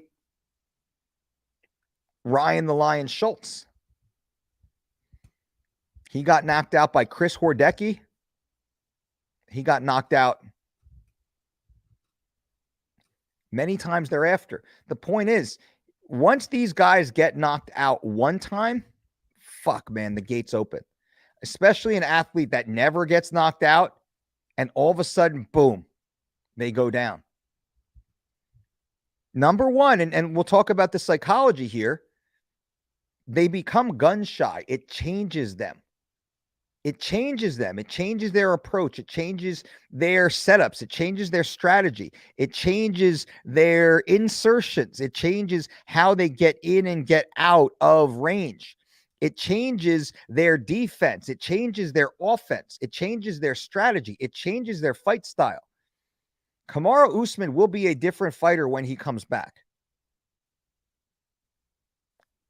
He may be much more susceptible to getting knocked out again. And I will say this. The best time to fight a dominant fighter is immediately after they get knocked out, because they're still worried about getting knocked out again, getting embarrassed again, going through all the pain, all the trauma, all the emotional roller coaster again. So this is very much psychological as much as physiological. I'm not saying it to be a dickhead for sure.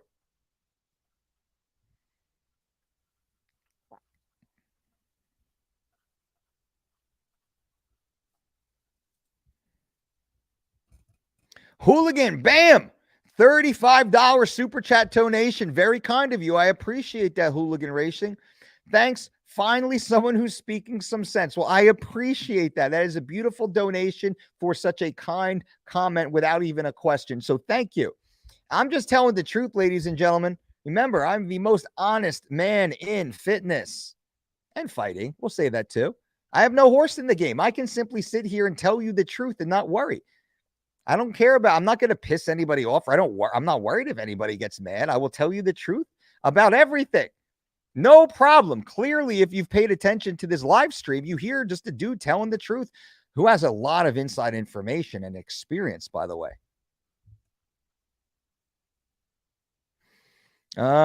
If people bet money on Nate and the fight goes off, what will happen? Well, if you bet at a traditional book, you'll get your money back. If you bet with a Shylock, you know, Johnny 2 times that works out of the back of the pizza house, fuck, bro, you might be done. That cash might be gone, depending. I know some guys that fight fails. That's your fault. Fuck you. Fight doesn't go off. That's your fault. Not their fault. That's you. So you got to know. You have to know your bookie. You have to know your Shylock. Now, if you're betting online, if you're betting in Vegas, you're going to get your money back. I used to work for a Shylock, by the way. That's another story. I'll tell that story on this channel next week. So make sure you subscribe to this channel, ladies and gentlemen. If you haven't subscribed, I ask you, just throw me a subscribe. Be a part of the channel. If you don't love me in a few videos, a few weeks, unsubscribe down the road. But think about all the dickheads that you subscribe to now. I mean, subscribe to this dickhead right here. It'd be nice to have you part of the team. Love to see you guys. Paul, fighters not making weight has been an issue for the UFC. Do you think the UFC going forward will change discipline, cut people more now? Paul S., number 1, thank you for the super chat donation. Number 2, no. The UFC will not do anything about it other than what they've already done, which is defer to the commission and do nothing. I have said for years, the Andy Foster California State Athletic Commission, they have this 10-tier system to make weight cutting better. It's all bullshit. One FC's hydration test is bullshit. I help fighters beat that hydration test 100% legally, not a problem. I have 13-year-old wrestlers in New Jersey, Pennsylvania, Iowa, California who beat all of their scholastic hydration tests. We certify for weight classes 2 and 3 tiers below what we should legally. Hydration tests are the easiest things to beat with a little knowledge of science, 100% legal to do so. It's a hydration test. You manage your level of hydration, and that's the only tip I'm going to give you here. So easy to beat. There's nothing the UFC can do to make athletes make weight except listen to me, which is the first time an athlete misses weight less than 3 pounds, they give up 50% of their gross purse, including side letters and pay-per-view. This is mandated via the UFC and supported by the commission. The commission cannot mandate side letters and pay-per-view. The commission has no say over that. That is between the UFC and the athlete. The commission only has say over the show and win money. Some people don't know that. So the UFC institutes a much harsher penalty. If you miss weight by 3 pounds or less, you forego 50% of your total compensation. You then are put on a 12-month suspension, which means you do not get a fight for 12 months because athlete health and safety. If you miss weight, you are so unhealthy, you cannot fulfill your contractual weight class limit. Well, you now have to go through a series of health checks. Neurological, cardiovascular, and renal. Pulmonary. Circulatory. At your expense. And then you have to come back to us and prove that you're healthy. Now, you're on a 12-month suspension. If you go through and pass all the tests and every single doctor says you're healthy enough to fight, we'll let you come back in 6 months. First offense. Second offense under 3 pounds, 12-month minimum. You cannot come back in 6 months. 12 months mandatory minimum. And the third time you miss weight, you're out of the organization. Every time that happens, by the way, ladies and gentlemen, your opponent has the right to deny you to compete, which means they can choose not to fight against you. If you miss by 1 ounce up to 3 pounds, your opponent can say, no, I'm not going to fight. Your opponent is then paid their show and their win money. You get 0 and go home with the same suspension intact. If your opponent is kind enough to allow you to fight, you have to give away 50%. If you miss weight by over 3 pounds, your opponent gets paid their show and win money. You get paid nothing. Immediate 12-month suspension. Full stop. That will solve weight cutting. There's nothing else that will solve weight cutting other than exactly what I just said right there. That's it. Because now we are penalizing the athlete in the only thing they care about, which is their money.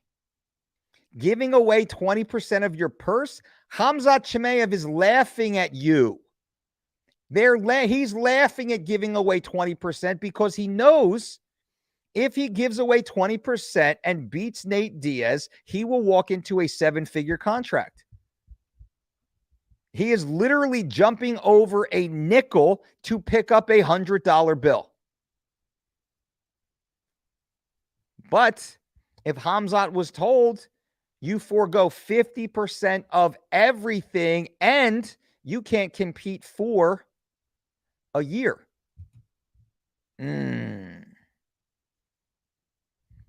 That's under 3 pounds. 4 pounds or over, guess what? Fight's automatically scrapped. Nate automatically gets show and win. Move on. Khamzat would have made weight. Yep. Great question.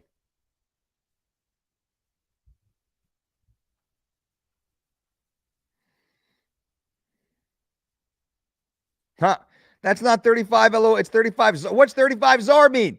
That's fine. And any super chat donation is kind. If somebody takes a penny out of their pocket and kindly presents it to us, I am humbled by the kind gesture. I'm humbled by the fact that you guys are here hanging out, asking questions, being a part of the channel. So just the participation for me is enough. The fact that people take some money, hard-earned money out of their pocket and donate it towards a super chat donation, that's incredible. So it doesn't matter to me. Thank you. It's literally $2. Hey, man, $2 real money. When I was a kid, 8 years old, my father had a massive stroke, heart attack. My family broken home.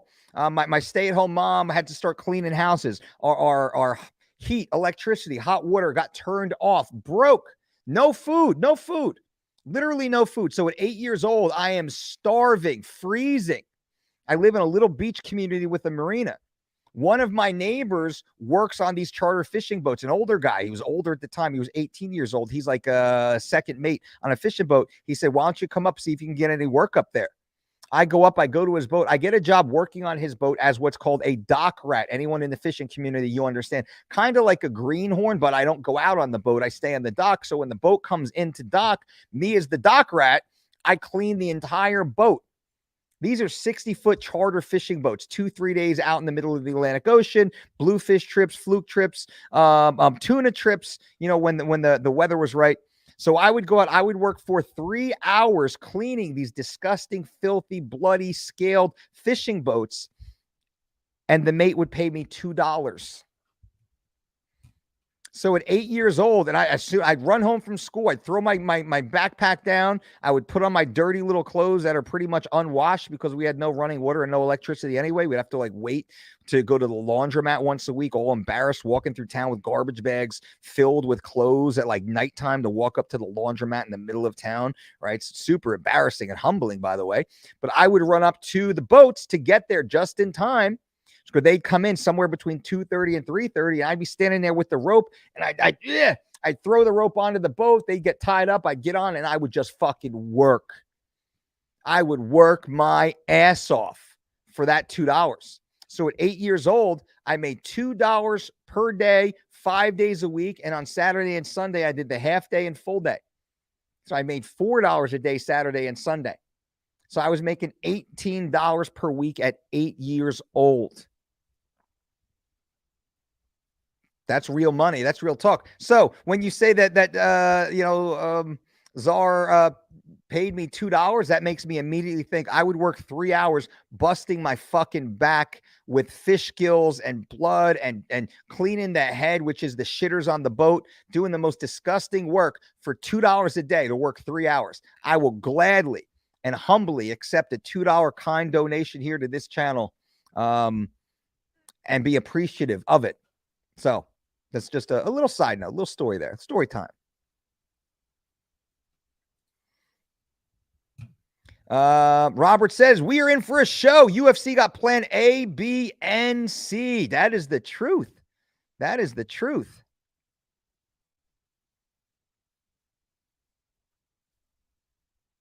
Some people say really nasty things on here, by the way.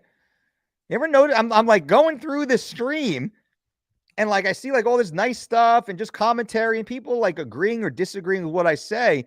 And then I'm not going to read it and give people the benefit, right? I'm not going to give them the shout out that they so desperately want. But some people say some really nasty stuff, uncalled for, holy shit, nasty, Jesus Christ, nasty stuff. Crazy. But it's your life, not mine. Hey, press play. You know what? We never went to the moon. It's true. As an aside from all this fighting and stuff, Patrick Bet David's Value Entertainment channel, last year, he interviewed a guy who said the moon landing never happened. And I went into that thinking, oh, this guy is a fucking idiot. I watched that and I was like, it never happened. I agreed 100%. Now, I'm not smart enough to know whether or not we truly did, but looking at the evidence, it is hard to say we did. It is hard to say we ever made it to the moon. I am not smart enough or researched enough to know yes or no, But the data that I've seen thus far really makes me suspicious. And maybe you guys have some more information or links you want to share. I'm curious about that.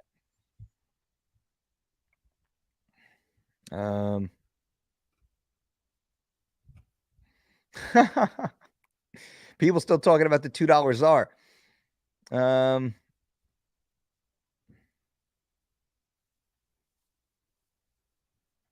Jay says, I put $3,000 on Nate now. What I loved. What were the odds? What was Nate? What was he at? What was the over under on that? I am keeping up with the updated latest news. I have a bunch of screens up right now. I knew it. I told you. Ferguson likely to face Diaz. Bam. That is the breaking news at the moment right now, ladies and gentlemen. Tony Ferguson likely to replace Nathan Diaz. So that's being reported right now by Yahoo News. So Yahoo did come through, and everybody else is starting to say the same thing at the moment. Let's see who beat us to the story. Or not beat us, because we said this. Remember, boom, I was the first one to say this. I was the first one to say Tony Ferguson. I was the first one to say Tony Ferguson was the guy. Hold on here. Bam. Chimaev out. Ferguson likely to face Diaz. I was the first one to say it. I was the first one to report it. Nobody else had that. I had that first. The most connected man in MMA. I was the first one. I had the scoop here. Those of you who are watching 3.5 hours ago at the beginning of this stream, I told you from all my boys right there as a part of the negotiation, Tony Ferguson was the guy. Bam. So go tell everybody Dolce broke it. Mike Dolce, the Dolce diet. Hype up this channel, my friends. Anywhere you see this, tell everyone. We broke that here first on this channel for you guys. I'm pumped up about that. So let me read it for you, right? You guys can see it. Boom, you can see it. Let me read it for you. UFC 279 will look different than initially planned for Khamzat Chimaev, missing weight by 7.5 pounds on Friday morning. Chimaev was initially supposed to headline the UFC 279 card on Saturday night at T-Mobile Arena in a welterweight bout with Nate Diaz.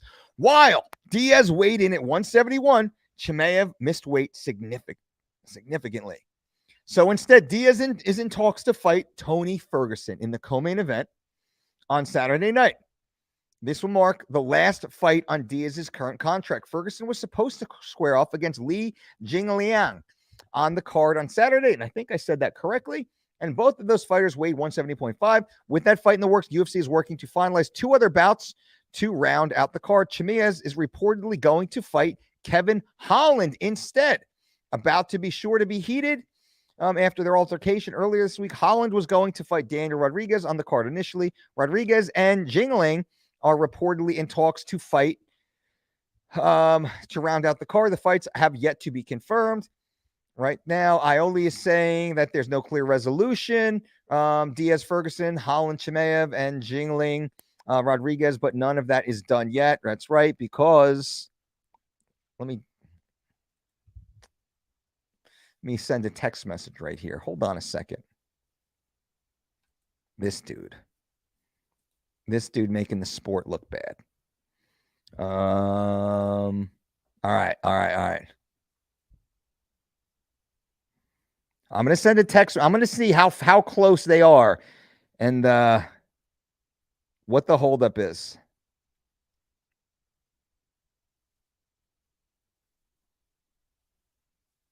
How close they are to finalizing the deal. I got a friend in the middle of the deal right now.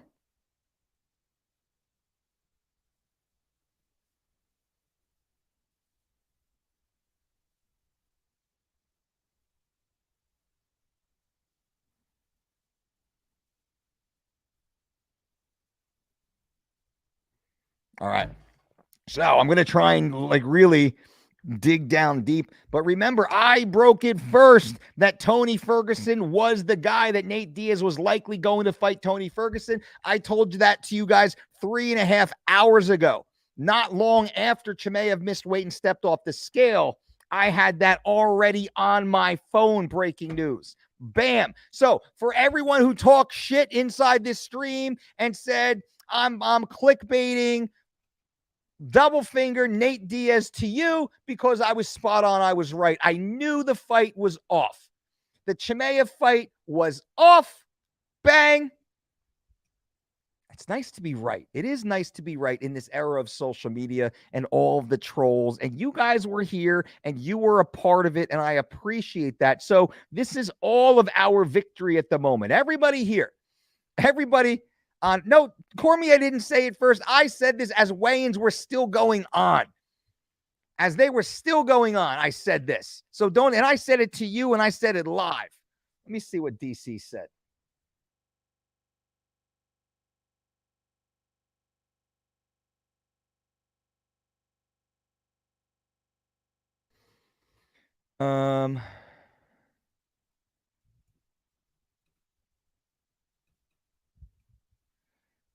No way. DC didn't say it. How dare you?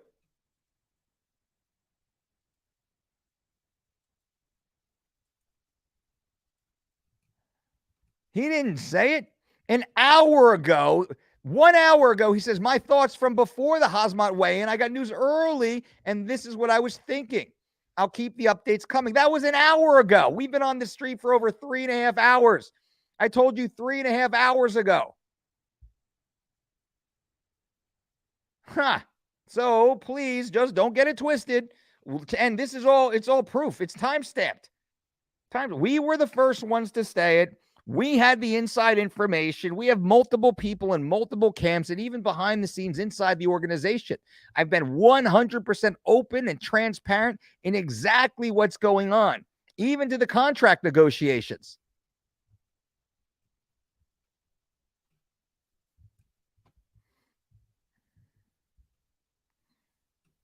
It was on. All right. Fucking haters, man. Haters are cool. I don't mind the haters, actually. It is. I don't give them a lot of hype. Nope. Ariel didn't break it either, man. I love Ariel and love DC, but I didn't see. Did not see the. I have everyone's media, social media, up on the screen right now. So anyway, all right.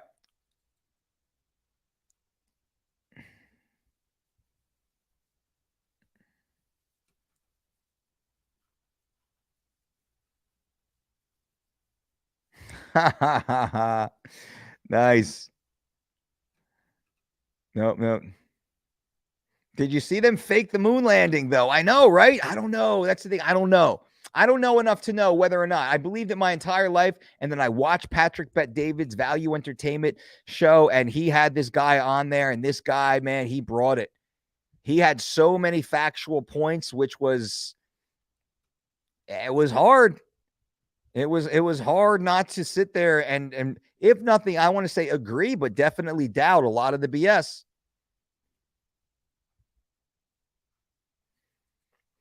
I heard Khamzat saying it was a medical issue stopping him from making the weight, but to me, that's garbage. That is garbage. There is no medical issue. There is no medical issue that stops you from making weight, not even your menstrual cycle. I've worked with, right over my shoulder. I've worked with some of the greatest female athletes on the planet. We have never, ever missed weight. Male or female has never missed weight for us. Ever missed weight. And we've had many reasons to miss weight. From menstrual cycles to illnesses to deaths in the family to near divorces happening during fight week and athletes literally getting caught cheating or finding their significant other cheating in the fight week hotel. Crazy stuff has happened. We never miss weight.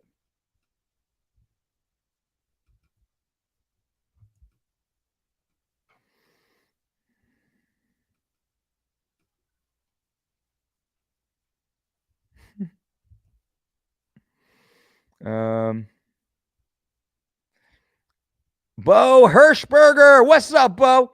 Good to see you, man. At first, I thought you meant Bo Hightower. What's up, Bo Hirschberger? Why would Khamzat weigh in over? We broke that down earlier in the show where Khamzat intentionally, in my opinion, came in overweight, as many athletes do, as a way to hedge his mental frailty. That's why athletes miss weight. Athletes miss weight because they mentally break. They're mentally weak. It doesn't mean they're not physically tough. Of course they are. They're tough when things go their way. But I believe Khamzat has the demons of Gilbert Burns in his head, which forced him to miss weight. That is my deep belief, and I believe that to be 100% true.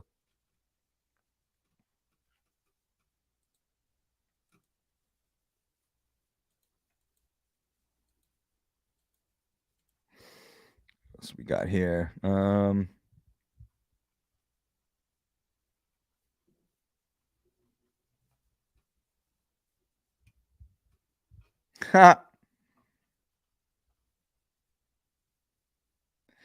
Brian, what's up, man? Hey, coach, did you answer my question? I didn't see. There are hundreds and hundreds of questions in here, Bri. How do I schedule my coaching call after I pay for it? So once you go to DolceDietShop.com, you book the one-on-one coaching call, you will get an email, usually the same day, but by the next day, you'll get an email from the team that has my private calendar, and then you just book it. It's a Calendly calendar, so you book the day, you book the time. We are locked in. You'll get an email, and you'll get a text message if you opt into that to get reminders to make sure that we are locked in. Super easy. So once you go to DolceDietShop.com, you book in the consultation or the coaching call, as I call it, you'll get a message from the team. Usually that's at the end of every workday. The team goes through and they send out all the schedules.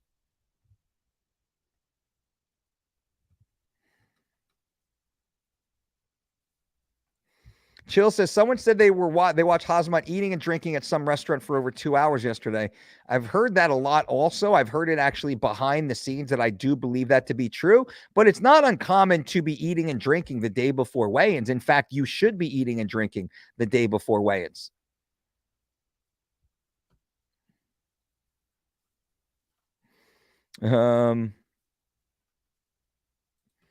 The moon landing was faked for as far as was shown to us. Their official NASA statement to say what they show us is not real or raw footage because of the things you're not supposed to see. Fair enough. So it did happen, but we saw was fabricated by admission of NASA. Now, that's really weird. That's suspect. Is intermittent fasting good to lose fat? It works, but it's not ideal. It's not optimal. And intermittent fasting is not better than a well-balanced, highly nutritious meal plan.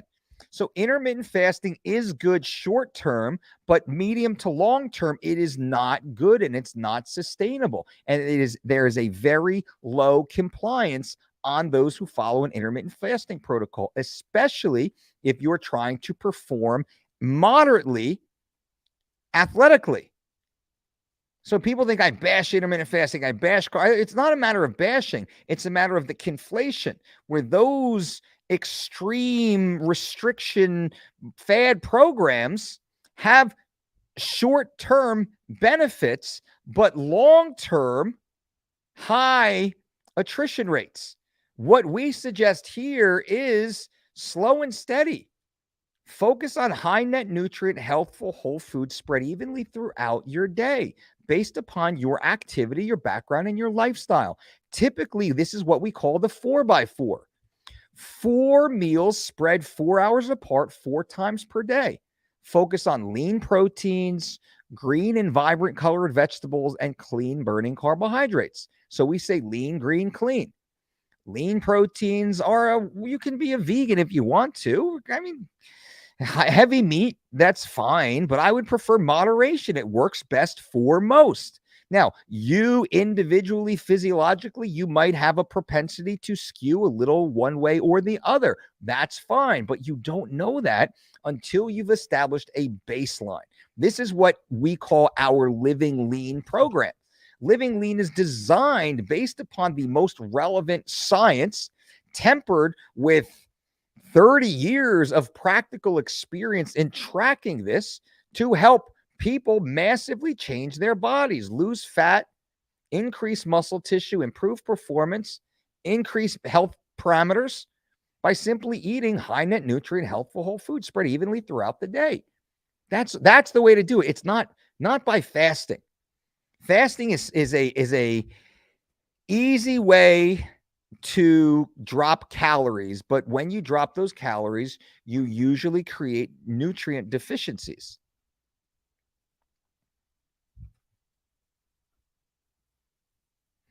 A lot of trolls to just like fake newsing it. I don't know why guys do that.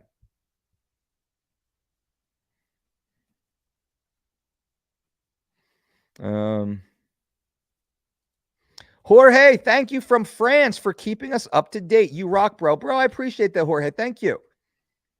How does this Holland Chimaev fight go down? Man, I think you know, I don't know enough about both guys to really say definitively, so I'll leave that up there.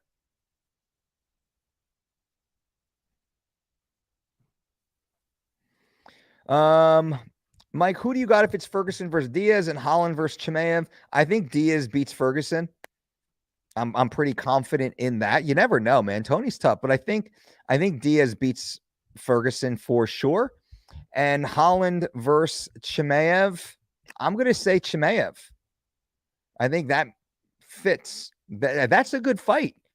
Kevin Holland versus Chimaev, because, man, Holland's wrestling sucks. Chimaev's great. Holland's got good striking, and he's a tough guy. He's challenging. So I'm going to say Chimaev, though, probably gets it done.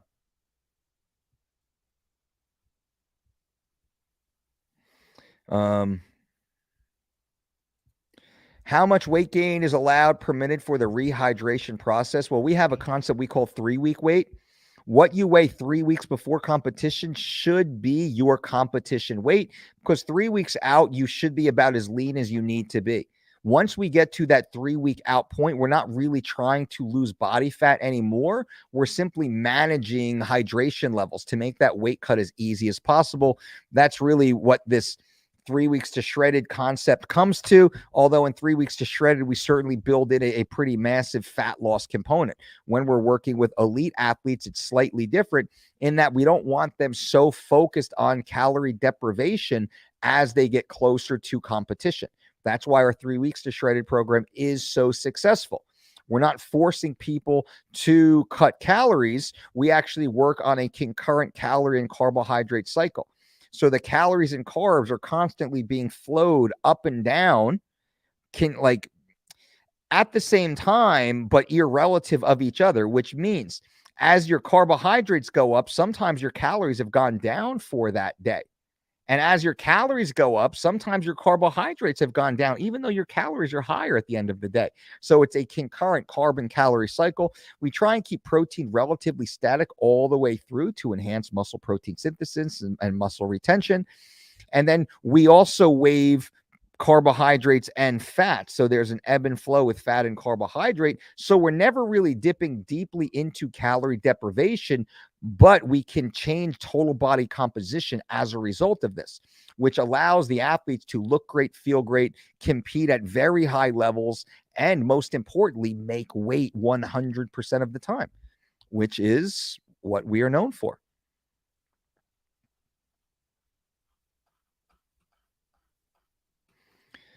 Benji says DC suggested it, didn't say it was happening. Well, that's fair enough, but I'm going to timestamp it. I'm going to timestamp it and see.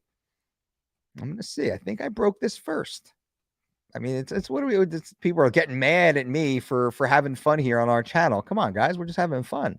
We're just having fun. I'll bust DC's balls on it anyway too. I won't even think about it. I won't even, once this is over, I'm not even going to think about it, to be clear. I'm not I'm not trying to be breaking news station, but I do break news quite a bit. What's your thoughts on Durian Ryder's vegan high sugar diet? I don't know enough about Durian Ryder. I remember him from maybe like 5-10 years ago, 8-10 years or so ago. Durian Ryder was pretty famous on YouTube, one of the early YouTube nutrition channels focused on being a vegan. He's rather abrasive, I will say, kind of a dickhead. Back in those days, maybe he's changed now. I don't know. But, you know, and I think there was a lot of sexual assault allegations made against him too. So I don't really follow his stuff. I don't agree with a full vegan diet. I'm not a fan of that. Humans are omnivores. We are meant to be omnivores, and at our best, we are omnivores. Now, you can certainly skew more plant-based, which I think is a great thing to do, but I do not agree that 100% raw vegan is the optimal state for human, and history doesn't support that either. And I can talk about that. I will talk about that on another video next week.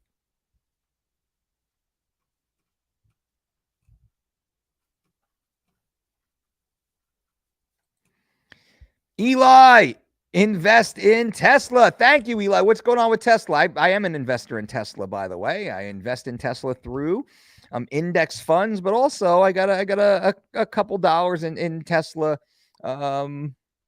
just standalone. Tesla by itself. Is something new going on in Tesla? Do you have any inside information you want to share with the channel? I'm sure everybody here would love to hear about this.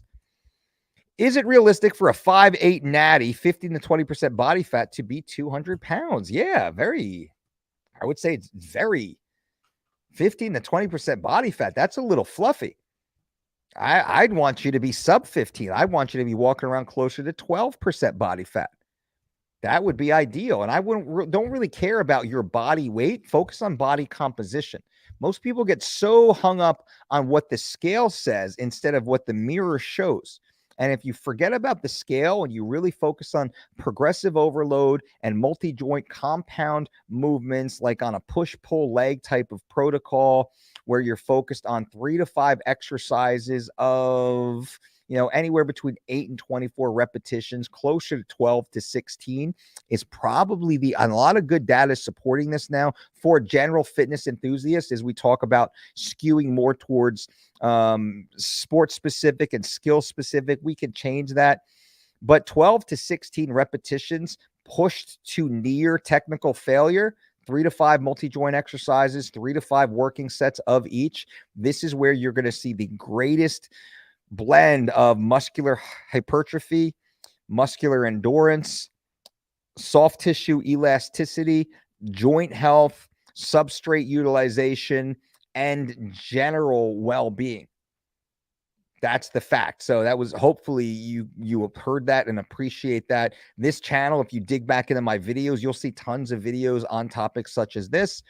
And again, thank you guys for being here. If there is anyone new here, I ask, click the subscribe button. Just give me a chance. I would greatly appreciate seeing you guys and just being a part of the community. And I'm going to do my best to keep driving high value content to you. You know, I'm an insider inside the world of the UFC and MMA. I'm the 4-time World MMA Trainer of the Year, the most successful weight management coach in the history of the sport. I work with many of the world's greatest athletes. You can kind of see a few over my shoulder right now. I work with many A-list Hollywood celebrities and other sport clients also. And I bring you real information.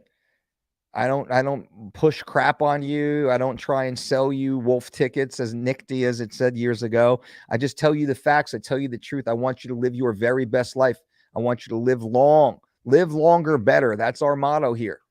Achieve your goals, crush your goals. There's no reason why you should be walking around unhealthy, living in a body that you do not want, living a life that you do not deserve. I want you to be at your very best. And I have the passion for sure. I have the education, the experience, the team, the resources to share as much of this information with you as I can. That's really what our ethos is here. If you give us a chance, I will do my best to keep driving that your way.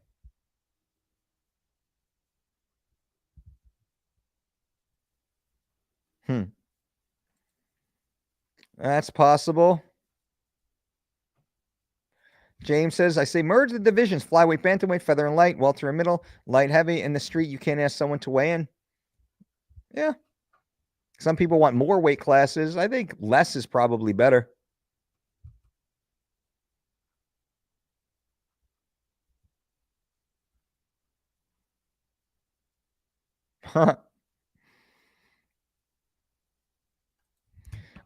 Omar says, what are the most common reasonable requests fighters can ask for when their opponents miss weight since they got the UFC by the balls? Well, a lot of times they don't. You have to be a main eventer. You have to be a needle mover. If you're not a needle mover, UFC would say, I don't care. We already got 12 fights on this card. We could lose one. Nobody's even going to know you. The UFC will be like, they'll give you what the commission mandates the other athlete give you, and that's it. Now, if you are a needle mover, you can get a little bit more money. You know, you can get a little bit more stuff. You can get a private jet back home. I've seen that before, private flights. You know, they can make it a little spicier for you in a good way, give you a couple little perks, make you feel like you're special. Sprinkle just a little bit of cash your way. They can do a couple things like that. I've seen a car given, you know, and that was really to fuck the manager more than anything else. But there's not a whole lot you can do unless you're a big namer.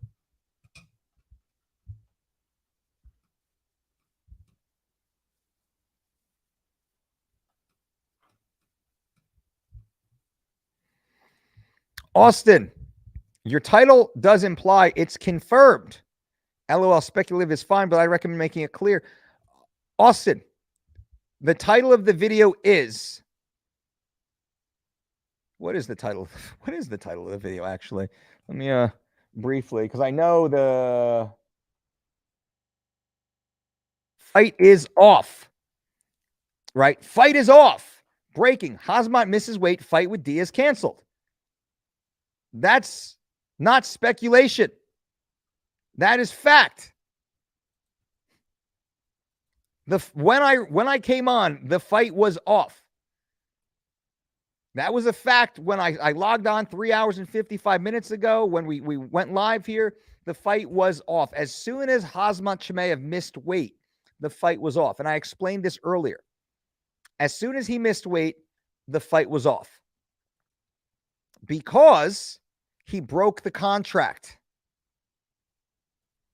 He voided by missing weight. He was contractually obligated to compete at 171 pounds. Nate Diaz agreed to fight Khamzat at 171. Once Khamzat missed weight above 171, the UFC then has to amend the contract. So the original contract was voided, thereby canceling the fight. Everything I said from the first moment of this video is 100% accurate, as presented to you by someone who has done this hundreds of times, bringing hundreds of athletes to the scale inside the UFC, working for 2 decades inside the UFC since the late 90s.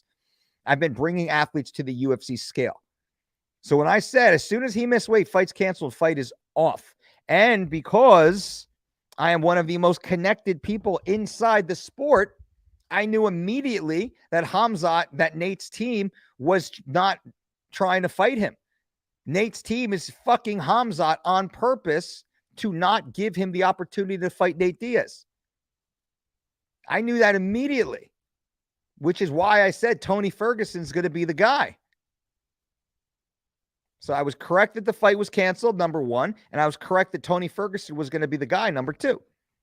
So I understand you were confused. Maybe you didn't watch the beginning of the video.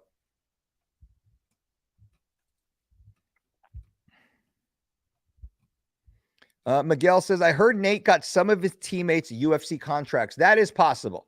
Now, I didn't hear that yet, but I know that's something that Nate was trying to negotiate previously. And Miguel, thank you for the $2 super chat donation. Very cool of you, by the way.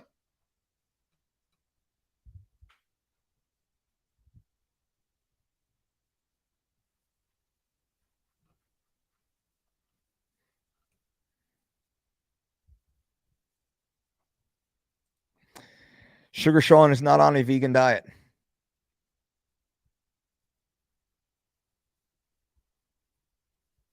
So don't believe everything you see in here on the internet.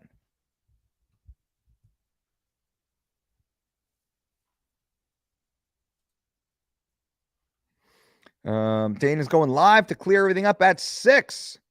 Right on, Uncle Dana.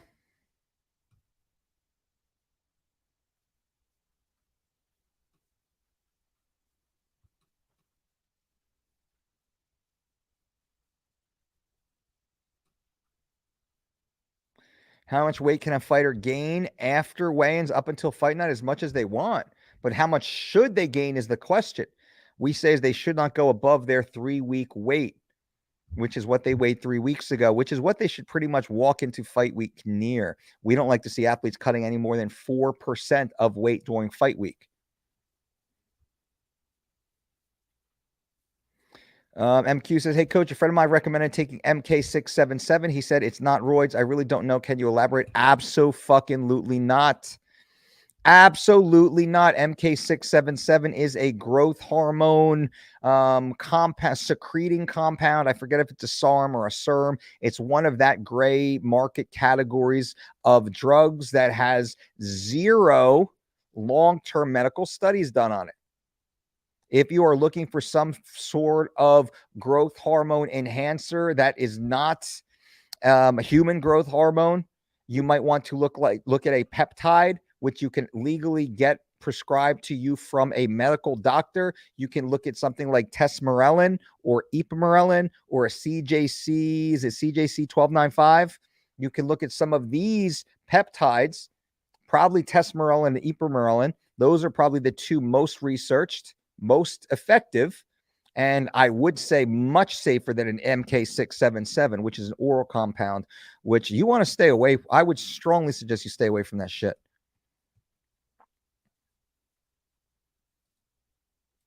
Keegan, thank you. Listen to this dude. He's speaking facts. Keegan, thank you. I am. I have no reason to lie. I have no reason to lie. The only thing that benefits me is telling you guys the truth, which I've done this entire time. So thank you all for being here. I appreciate that. SoCal, love the content. I appreciate that. Thank you. Thank you. Cub says most connected. I am. Certainly. I am very, very, very connected. You guys know that for sure.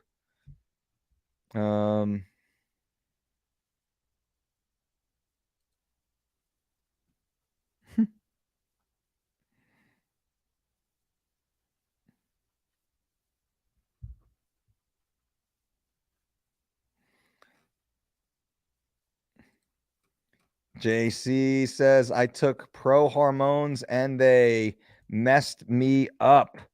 I bet, man. I bet that is not anything you want to mess around with. It's just not worth it. Do not consider taking anything that does not have a 20-year or greater track record. Period. The end. 20 years or greater of peer-reviewed, verified research. That's it. If it has less than that, man, do not fuck around and do not take it. You do not know what will happen to you.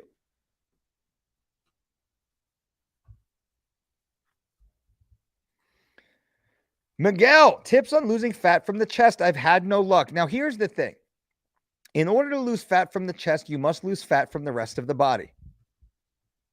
You must lose fat from the rest of the body. Now, first on, last off is typically how it works. The first place you gain body fat is typically the last place you will lose it from. So in order to carve out that lower chest, which is probably what you're looking for, most guys hold fat around the nipple area and that lower pec line, blurring that pec line. You want that big slab of pec that kind of curls in under like a girl's ass, right? You want that nice curve at the bottom, right? Well, that's hard because a lot of fat fills in that area. So in order to get rid of that, you have to diet while training to build muscle, because you want to, at the same time you're losing fat, you want to build that muscle tissue so it can push out against your skin. We call that stuffing the t-shirt. Picture that. We want to stuff the t-shirt and picture your skin as a t-shirt. Now you're walking around in a baggy extra large shirt. Well, we want you to shrink your body fat to go from an extra large down to a medium shirt, but we want you to grow your muscle from a medium to a large. That's the concept. Now, you have to be losing body fat. This is something where our Living Lean program works extremely well. It is a total body recomposition program focused on losing body fat and building muscle size, strength, and shape. You can click the link below. Go to thedolcediet.com to check it out. It is an amazing program. We have a money-back guarantee if for some reason you don't absolutely love it. And I'll give you a 20% discount with promo code TRANSFORM. TheDolceDiet.com is the way to go. You even get a workout program catered to your lifestyle. It is awesome.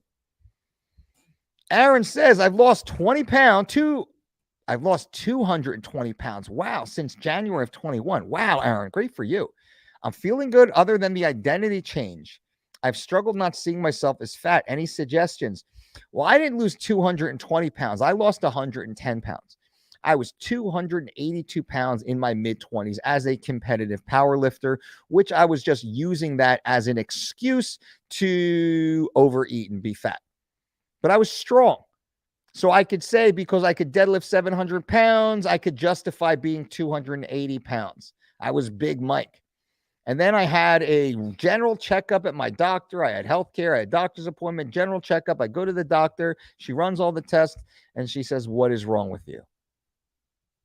Tiny little Asian lady, Dr. Lau, who's now deceased a long time.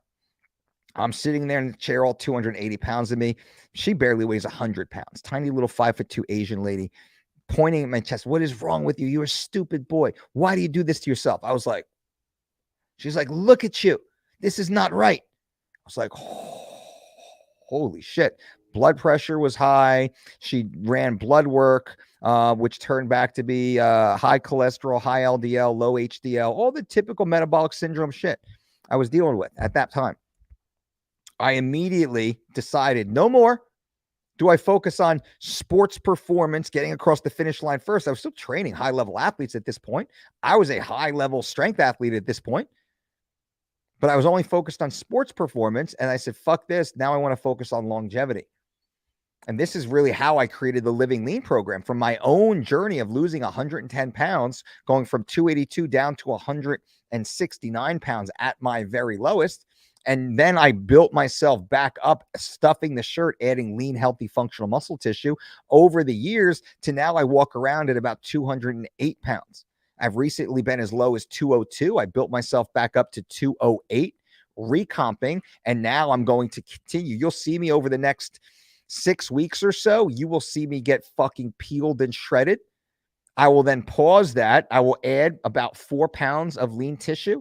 Once I hit that goal, I will then get even more fucking shredded.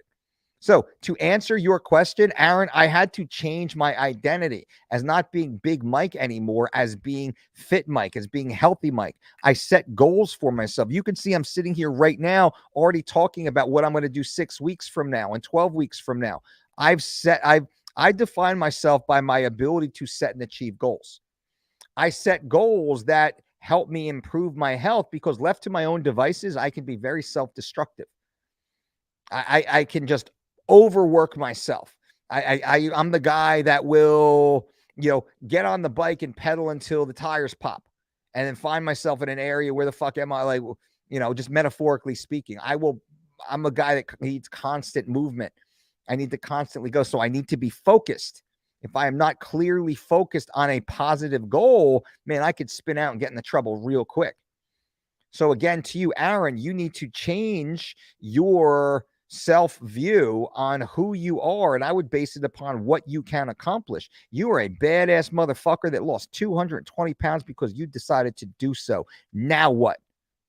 Now what's the goal? 3 months from now, 6 weeks from now, what's the goal, Aaron? What are you going to do?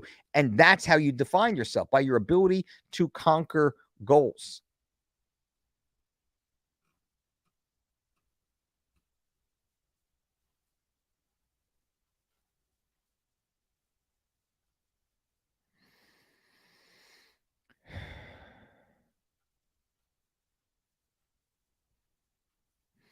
All right, guys and gals, my friends, I love it. There's over 1,000 people on the stream right now. This is great. This has been our largest stream ever. I think we peaked with about 4,000 live views. Absolutely incredible. Thank you, thank you, thank you for making this so special. What an amazing day this has been. If you haven't yet, I ask you one more time to consider subscribing to this channel. If you'd enjoy this content, if you want to roll with us a little bit longer, just throw me a little subscribe. I appreciate that. Give this video a thumbs up, please. That would be awesome. Leave comments in this video after it posts. What more do you want to know? What other topics do you want to hear about? Leave them below, and I will do videos on that. I'll also answer and respond to those comments in the stream. And lastly, definitely check out the links below this video. We have amazing sponsors. Get your blood checked through Marek Health. Get extra virgin olive oil, the most pristine on the planet.